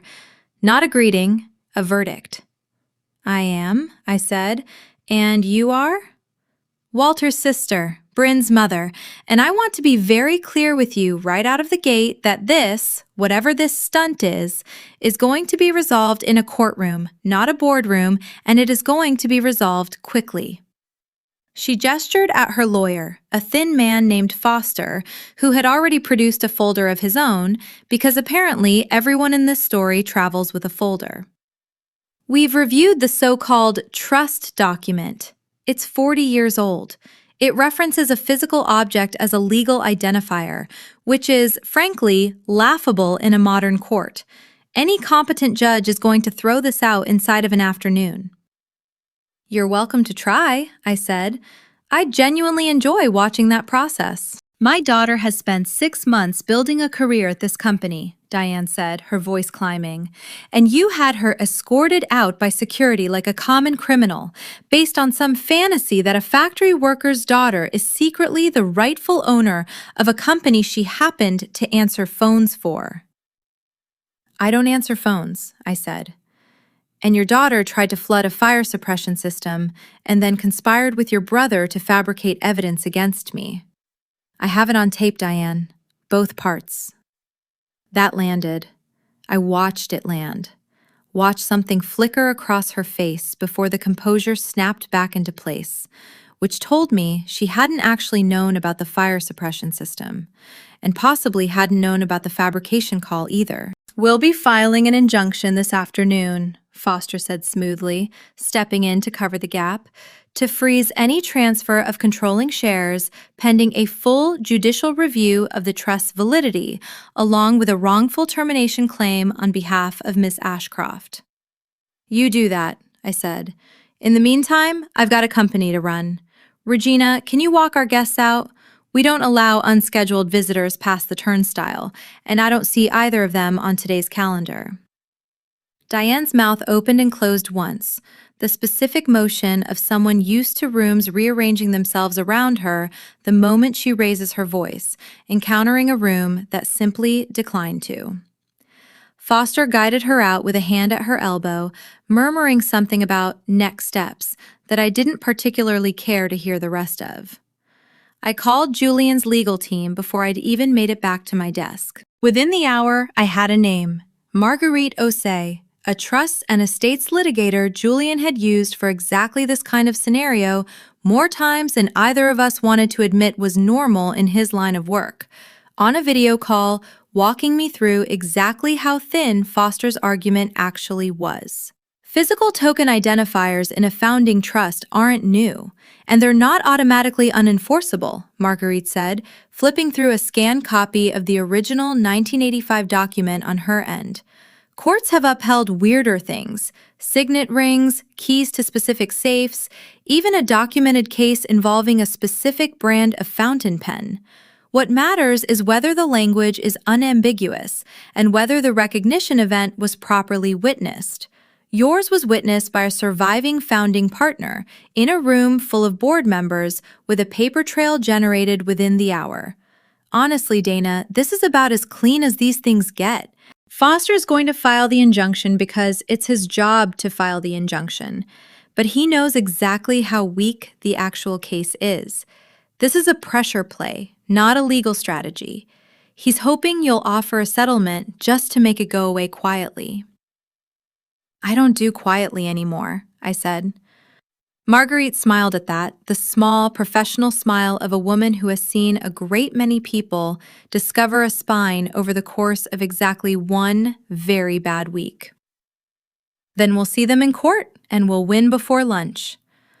The injunction hearing, when it finally happened 3 weeks later, took place in a small county courtroom that smelled like old carpet and stronger coffee than we serve at the office, in front of a judge named Halloran who had, according to Marguerite, presided over more trusts and estate disputes than almost anyone else on the bench in the district, and who therefore had very little patience left in his life for theatrics. Foster opened by arguing, at some length, that a physical object could not reasonably serve as a legal identifier in a modern commercial trust, and that allowing it to stand would set a dangerous precedent inviting chaos and opportunism into corporate succession law generally.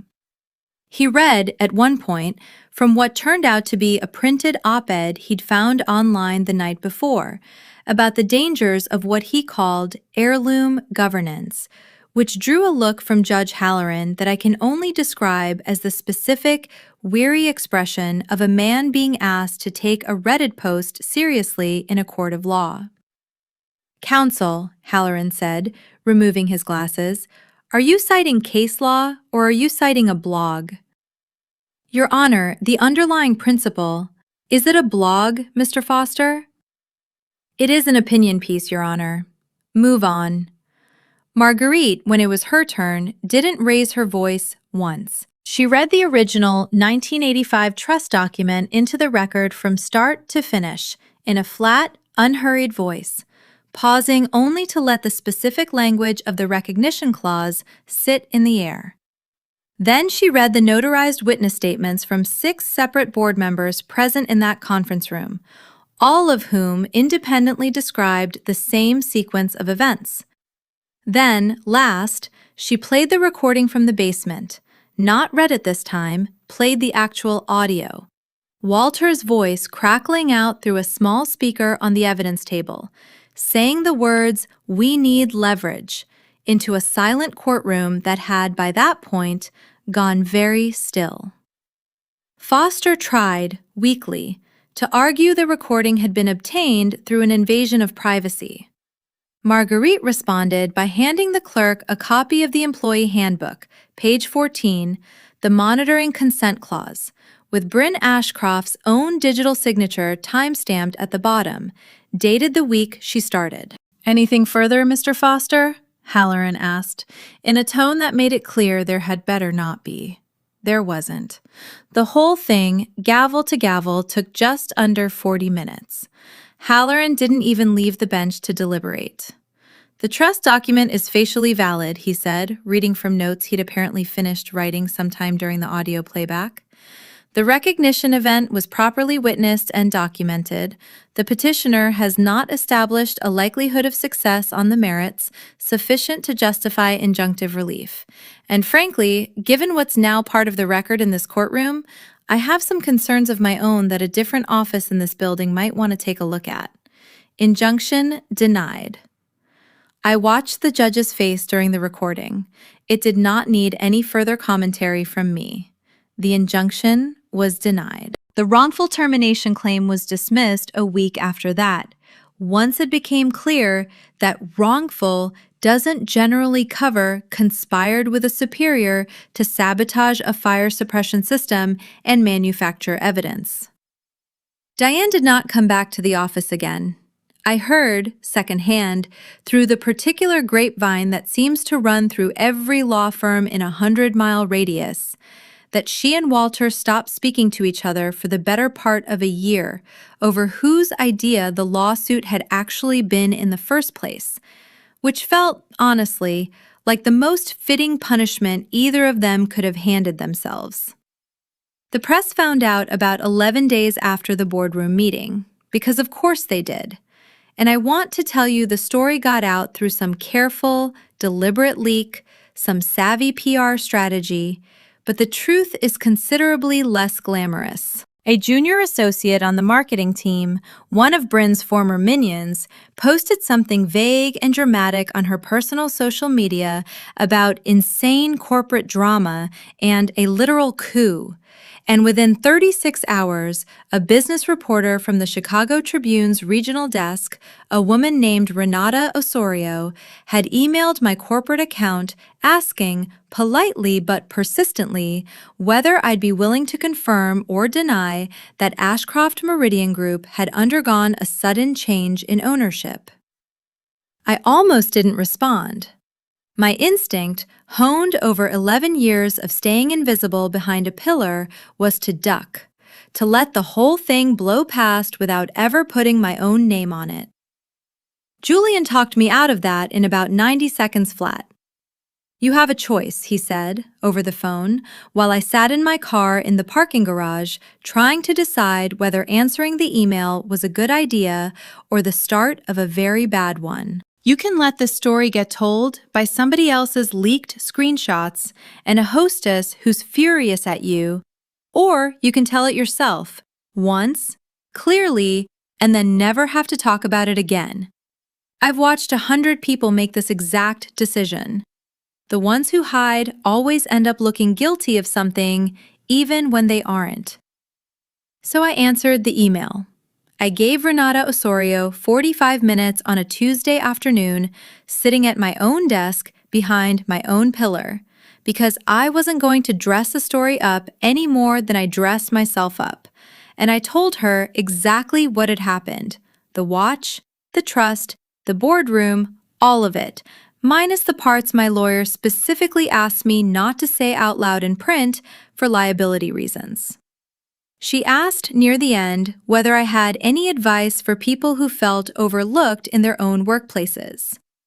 Keep good records, I told her. Keep every receipt, every invoice, every weird little detail that doesn't add up, even if nobody's asking you to. You never know which one of them is going to matter someday.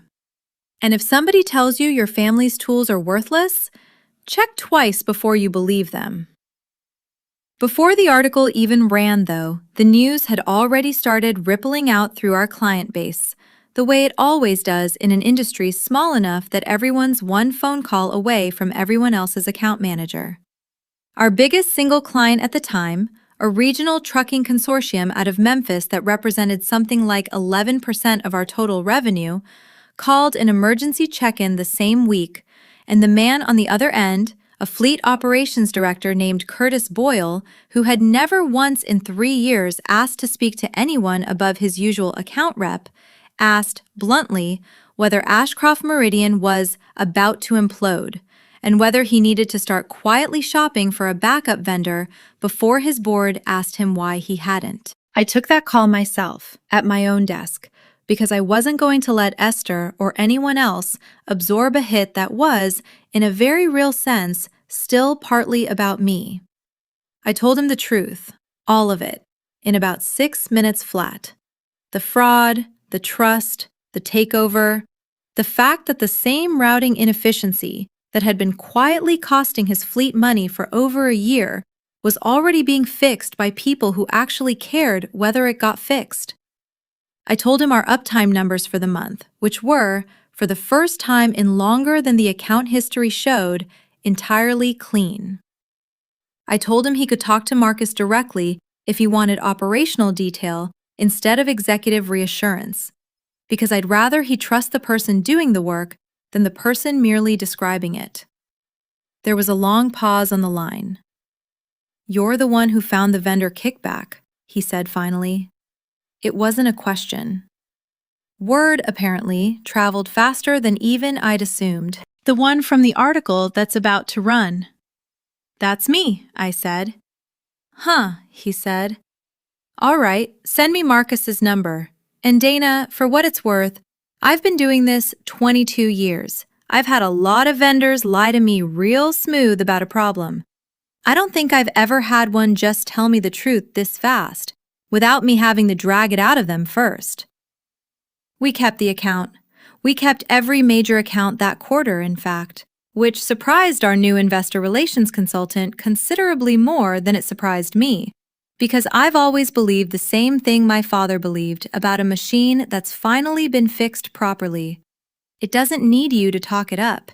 It just needs to run, in front of the people who are actually paying attention, long enough for them to notice on their own. The piece ran under the headline, "The Quiet Employee Who Owned the Company All Along," which was slightly more dramatic than I would have chosen myself, but I have to admit, when it hit the local business wire, the look on Walter's face when he saw it printed out on his own desk in the basement, because somebody, and I genuinely don't know who, made absolutely sure a copy landed there, was one of the more satisfying things I have witnessed in my professional life.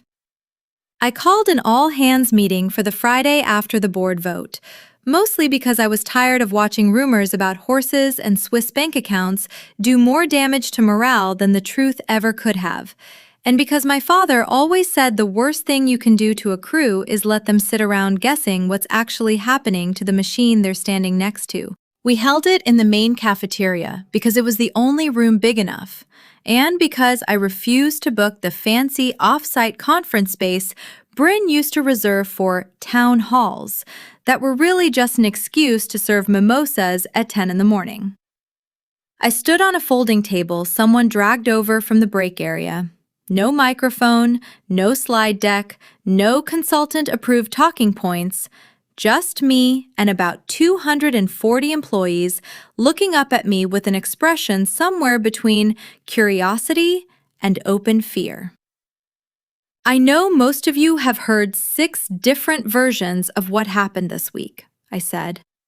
And I'd guess at least one of those versions involves a horse. So let me just tell you the real one, once. And then we can all get back to actual work. That got a laugh, a real one. The first sound of genuine relief I'd heard crossed that room in longer than I could remember. I told them the truth, the watch, the trust, my father, the audit, all of it, in about 10 minutes, without dressing any part of it up and without hiding the parts that were genuinely uncomfortable, including the parts about Walter and Bryn, because I decided, standing on that table, that a company that ran on secrets for 40 years had earned exactly 0 more of them from me. Here's what changes, I said when I'd finished the story part. Nobody in this building answers to a family tree anymore. You answer to whether the work holds. I don't care whose last name is on your badge. I care whether the routing model runs, whether the invoice reconciles, whether the client's truck gets where it needs to go on time. That's it. That's the whole new mission statement, and it's shorter than the old one, so we're saving money on banners too. Speaking of which, the Innovate Like You Mean It banner comes down today. If anyone genuinely wants it as a keepsake, it'll be by the recycling bin near the loading dock. I make no promises about the tape. Someone near the back, I found out afterward it was a night shift support technician named Ruth Ann, who'd been with the company almost as long as I had, called out, "Does that mean the coffee's getting fixed too?" And the whole room actually laughed again. And I told her, completely seriously, that fixing the coffee machine was now officially my first executive order of the day. Which turned out to be true, because I called facilities about it before I'd even stepped down off that table. I took questions for another 20 minutes after that, standing on the folding table with my notebook in hand, answering everything people asked as plainly as I could, including a nervous question from someone in accounts payable about whether there'd be layoffs, which I answered honestly. There would be, but only at the executive and management layer. Only among people who'd been actively part of the corruption, and every single person doing real, honest work on the floor that day had a job as long as they wanted one. I watched something shift in that room while I said it, a kind of exhale that moved through 200 people at once, and I understood, standing up on that table with sore knees, exactly what my father meant all those years ago in that hot garage, about a machine finally running clean enough that you could hear it from across the room. 1 month after the boardroom, the building felt like a genuinely different place to walk into. And it wasn't because of anything as simple as a new coat of paint or a fresh mission statement on the wall. Though we did in fact take down the Innovate Like You Mean It banner during the second week. Mostly because the tape finally gave out entirely and it fell into the sink. I moved the entire executive floor's budget for culture initiatives, a line item that had, under Walter and Bryn's stewardship, mostly funded balloons, branded tote bags, and one truly baffling expenditure on a company mascot costume that nobody could explain the origin of, directly into engineering and client support instead. Priya got the headcount she'd been begging for since before I even started at the company. 3 new back-end engineers who actually knew what they were doing. And within 3 weeks, our platform uptime went from something we quietly apologized for on client calls to something the sales team could actually brag about, which, judging by how loudly they started bragging about it, had apparently been a genuinely novel experience for them. I instituted what I started calling, half-jokingly, the boiler rule.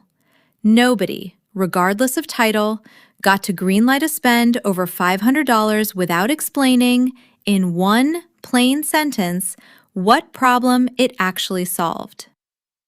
You would be amazed, I certainly was, how many proposed expenditures simply evaporated the second someone had to write that sentence down honestly.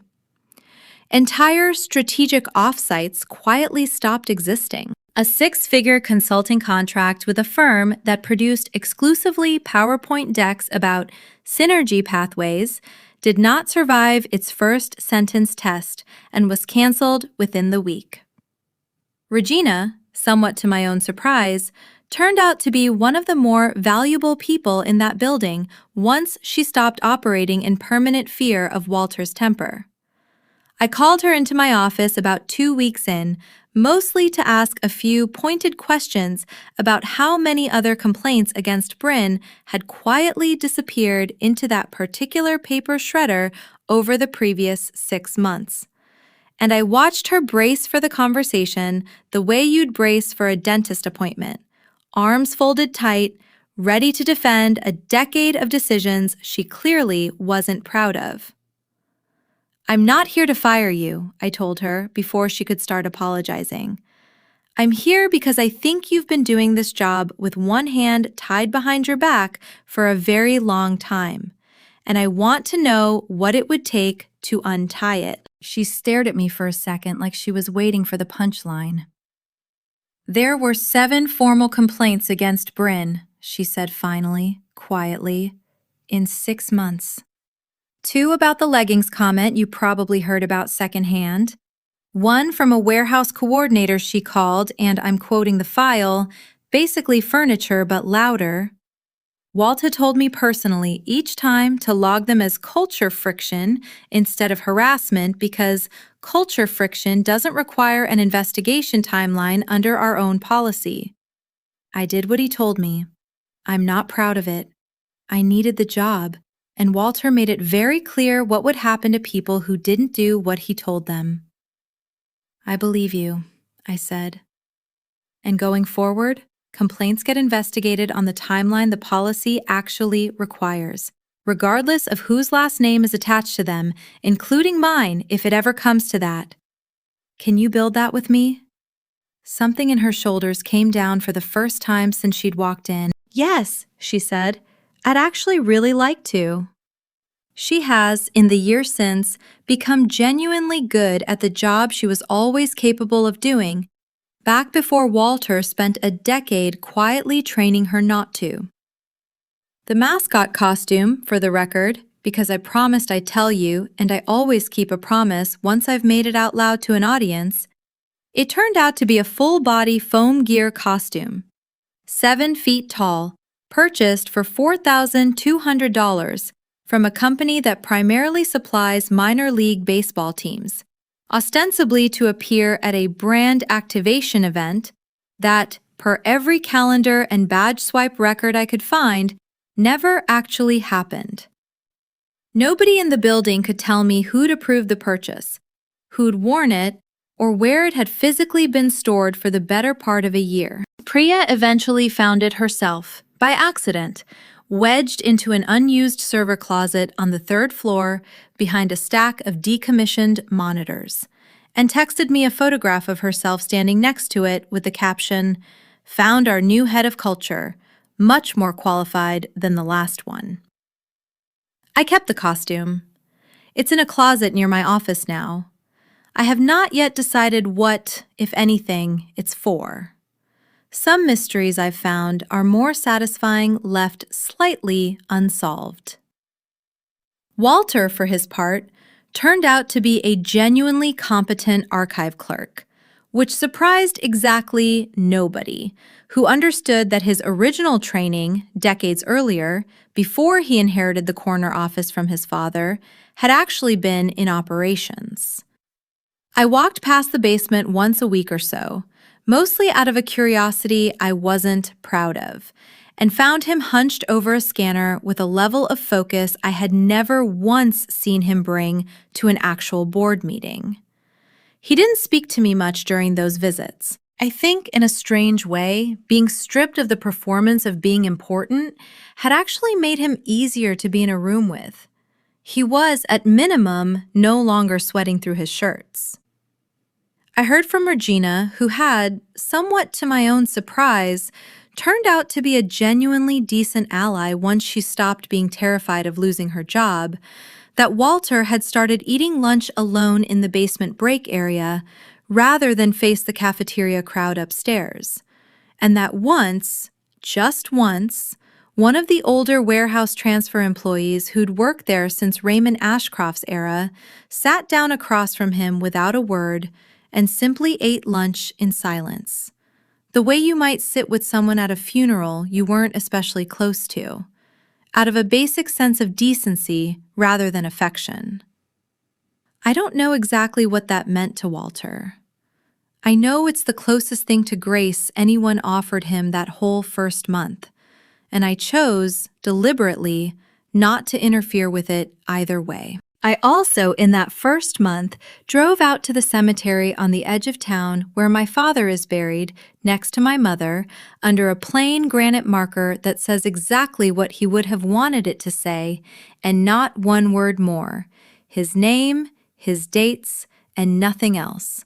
Because he always said a man's work should speak for him, and headstones that try to summarize a whole life in a sentence are usually lying. I stood there for a long time in the cold, turning the watch over in my hand, and I told him out loud, feeling only a little foolish about it, that I'd figured it out. That I understood, finally, what he'd been building all those years in a garage that smelled like grease and unfiltered cigarettes. I don't know if it's true that the dead hear anything at all. I know it felt like the right thing to say to him regardless, and my father, whatever else he was, always did appreciate things being said plainly and on time. Rebuilding an executive team from the ground up turns out to be a slower, stranger process than firing your way through one. And it occupied most of that first month in a way I hadn't fully anticipated. I didn't want Julian's people running my company for me. I'd seen enough of what happened when outsiders parachuted in and started making decisions about a place they'd never actually worked inside of. But I also knew, with total honesty about my own limits, that I did not personally know how to run a public-facing logistics software company. I knew how to keep one from falling apart. Those are related skills, but they are not the same skill.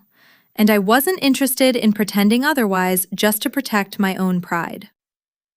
Julian sat with me for 2 full afternoons going through candidates, and to his credit, he never once tried to push someone from his own orbit into a seat just because it would have been convenient for him. The new CFO, a quiet, precise woman named Esther Kwan, came recommended by Marguerite, of all people, a former forensic accountant who had spent a decade specifically hunting exactly the kind of shell company nonsense Walter had been running, and who, in her interview, asked me more pointed questions about our internal controls than anyone at that company had asked me in 11 years combined. I hired her on the spot, in violation of every piece of advice Julian gave me about taking more time with the decision. Because some things you just know. The new head of operations came from inside.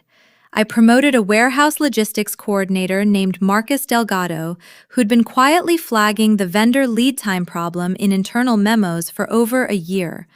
Memos that had gone, as far as I could tell, completely unread by anyone with the authority to act on them. I found his name on an email chain buried 3 folders deep, dated 14 months earlier, laying out almost exactly the same routing inefficiency I'd used to embarrass Bryn in front of Julian on day 1. Nobody had ever answered him. I called him personally on a Friday afternoon and told him I'd read every word of it, and that I was sorry it had taken this long for anyone to listen, and that his new office had a door that closed, which, at Ashcroft Meridian, was apparently a genuinely rare executive perk. He didn't say much back. I heard him clear his throat twice before he managed a "thank you," and I understood exactly what that silence was made of, because I'd lived inside it myself for 11 years. Priya, for her part, turned down my offer to make her CTO outright. I like building things more than I like sitting in meetings about building things, she told me, with the specific bluntness only a 6-year friendship earns you. but agreed to a newly created VP of Engineering role on the condition that she got to personally interview every single hire on her team, and that I never, under any circumstances, let marketing touch a single font on an engineering dashboard again, as long as either of us worked there. I signed off on both conditions without hesitation. By the end of that first month, the org chart looked almost nothing like it had when I walked in the day of Bryn's mood board meeting, and it felt, for the first time in longer than I could honestly remember, like a chart built by people who understood what the company actually did, instead of people who understood what the company was supposed to look like in a press release. A week later, Julian insisted on taking me to dinner. Not a business dinner this time, a genuine victory lap, at the kind of steakhouse where the waiters wear tuxedos and silently judge your shoes the moment you walk in. I wore my work clothes anyway. I didn't care. I owned, at that point, roughly a controlling stake in the company that probably held the mortgage on the building the restaurant sat inside of. "Can I ask you something?" Julian said over the appetizers, turning his wine glass slowly by the stem. "Do you regret it? Any of it? The 11 years before this, I mean, knowing what you know now."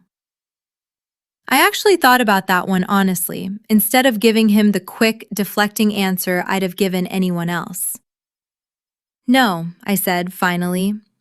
"And I think that surprises me more than it surprises you. I used to think I'd resent him for it, once I found out, my dad, I mean, for letting me grind through a decade of Bryns and Walters when he could have just handed me the keys and let me skip straight to the part where I actually mattered. But I don't think I'd have known what to do with any of this if he had. I wouldn't have known which vendor contracts were fake if I hadn't spent 11 years reconciling real ones. I wouldn't have known Bryn was going to sabotage that valve if I hadn't spent a decade learning exactly how people like her cut corners when nobody's checking. He didn't just leave me a company, Julian. He made sure I'd actually earn the right to know what to do with it before I ever found out I owned it. That's infuriating, honestly, in retrospect, but it's also exactly like him. "He'd have hated hearing you say something that generous about him," Julian said, smiling. "He'd have changed the subject to a carburetor within about 4 seconds. "I know," I said. "I'm allowed to say it now that he can't argue with me about it." "What about you?" I asked. "You said you were the strategy, back at the start, next to Raymond's money and my dad's genius. 40 years later, are you happy with how it all shook out?" "All of it, not just this company. All of it." Julian was quiet for a moment, turning his glass. "Mostly," he said. "I've made more money than any one person has any real use for, and I've watched a great many companies I helped build get run into the ground by exactly the kind of people we just removed from yours. And there was never a single trust document hiding in a drawer to fix any of those. I think, if I'm honest, watching you clean this place out over the last month has been the single most satisfying month I've had in this business in almost a decade. It felt like watching your father win an argument he lost to Raymond 40 years ago, finally, on a very long delay." "To delayed arguments," I said, raising my glass. "To delayed arguments," he agreed, and we drank to that instead, which felt, in the end, closer to the actual truth of the whole thing than any toast to money or power ever could have. We were most of the way through our meal when I saw her, Bryn. She wasn't eating. She was working. She was the hostess, standing at a little podium near the door in a black dress a size too small, holding a stack of leather-bound menus. Apparently, a curated Instagram aesthetic doesn't transfer particularly well to the actual job market, and her uncle could no longer bail her out of anything, seeing as he was currently 3 weeks into learning how to operate a document scanner in a windowless basement 40 minutes from where she now stood. She saw me. She froze completely, menus clutched to her chest. I gave her a small, polite wave.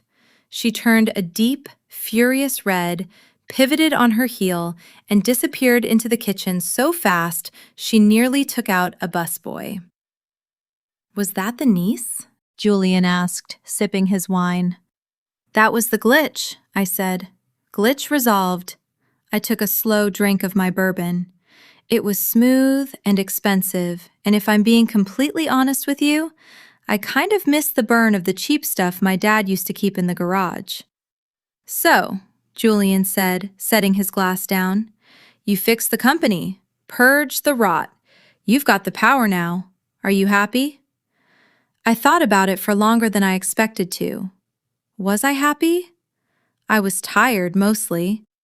I'd spent the last week firing 3 useless VPs, renegotiating a truly embarrassing number of vendor contracts, and sitting in an ergonomic chair that had somehow still managed to give me a backache. But the hum of the office, the actual sound of it, walking the floor each morning, had changed underneath all of that. It wasn't the frantic, anxious buzz of people trying to survive another Bryn sighting anymore. It was steadier. Engineers were talking the sales again. Money was flowing into research and development instead of mood boards and gas station carnations. "I'm satisfied," I said finally. "The system's optimized." Julian raised his glass. "To Tommy Doyle, the mechanic who quietly bought the world and never once bothered to mention it." I raised mine to the watch on my wrist. To the key that started the engine. We drank. I drove home that night in my same beat-up Subaru. I never did trade it in, and I never will. Because I like knowing exactly what every rattle in that transmission means. I pulled into my driveway and just sat there a minute, listening to the engine tick as it cooled in the dark. I looked down at my wrist. The watch caught the orange glow of the streetlight. Still scratched, still dented, still, if you squinted, looked like something you'd find in a pawn shop bin for $8. But it was heavy, and it had always been heavy, in exactly the way that mattered. I lit a cigarette and let the smoke drift out the cracked window into the dark. Turns out you can't polish a turd. But if you're patient and you're paying attention, and somebody left you the right wrench 40 years ago without ever explaining why, you can absolutely flush it and rebuild the entire building around the hole it left behind while you're at it. I flicked the butt out into the driveway. Back to it tomorrow. Walter had almost certainly jammed the scanner again. That could have been where the story ended, and for a long time I thought it was. One clean, satisfying chapter, closed like a ledger that finally balances after years of somebody else's bad math. But it's been a little over a year now since that meeting in the boardroom, and enough has changed since then that I think you deserve the rest of it, because the actual work of fixing something never really ends the way it does in a movie, the second the credits roll on the dramatic part. It just gets quieter. Ashcroft Meridian Group turned a genuine, audited, no asterisks profit last quarter for the first time in 6 years. And Esther presented the numbers to the full board herself, in a deck with exactly 4 colors in it, all of them chosen for legibility rather than vibes. And nobody in that room asked why it wasn't giving success. On-time delivery metrics across our client fleets are up, past where they were even before the vendor fraud years. Mostly because Marcus rebuilt our routing partnerships from scratch with people who actually answer their phones. And Priya's team shipped a predictive maintenance feature last spring that 3 separate trucking companies have told us, unprompted, saved them from catastrophic engine failures they'd never have caught in time otherwise. I keep a printout of that email in my desk drawer, next to a folder of my father's old sketches, because it felt, reading it the first time, like the closest thing to a report card he never got to see. Walter is, believe it or not, still working in the basement archive and has been, at this point, for over a year. I want to tell you I eventually softened and gave him his old office back out of some quiet, redemptive family feeling. But that isn't what happened, and I promised myself, telling you the story, that I wouldn't dress up the ending just because a nicer version would sit easier. What actually happened is that Walter got quietly, stubbornly good at a job he'd never respected before. The way some people do when every softer option has already been taken away from them. And about 8 months in, he came to my office, my actual office now, the corner one I finally moved into once I got tired of Julian teasing me about the pillar, and asked, without any of his old bluster, whether he could take on training 2 new archive hires, because he'd apparently found a faster indexing method nobody else had thought of. I said yes. I didn't make it a big moment. He didn't ask me to. We are not friends. We are, I think, something closer to 2 people who used to work in very different parts of the same boiler room, and who have both, for entirely different reasons, learned exactly how much weight that pressure gauge can actually take before something gives. Bryn, as far as I know, no longer works at the steakhouse.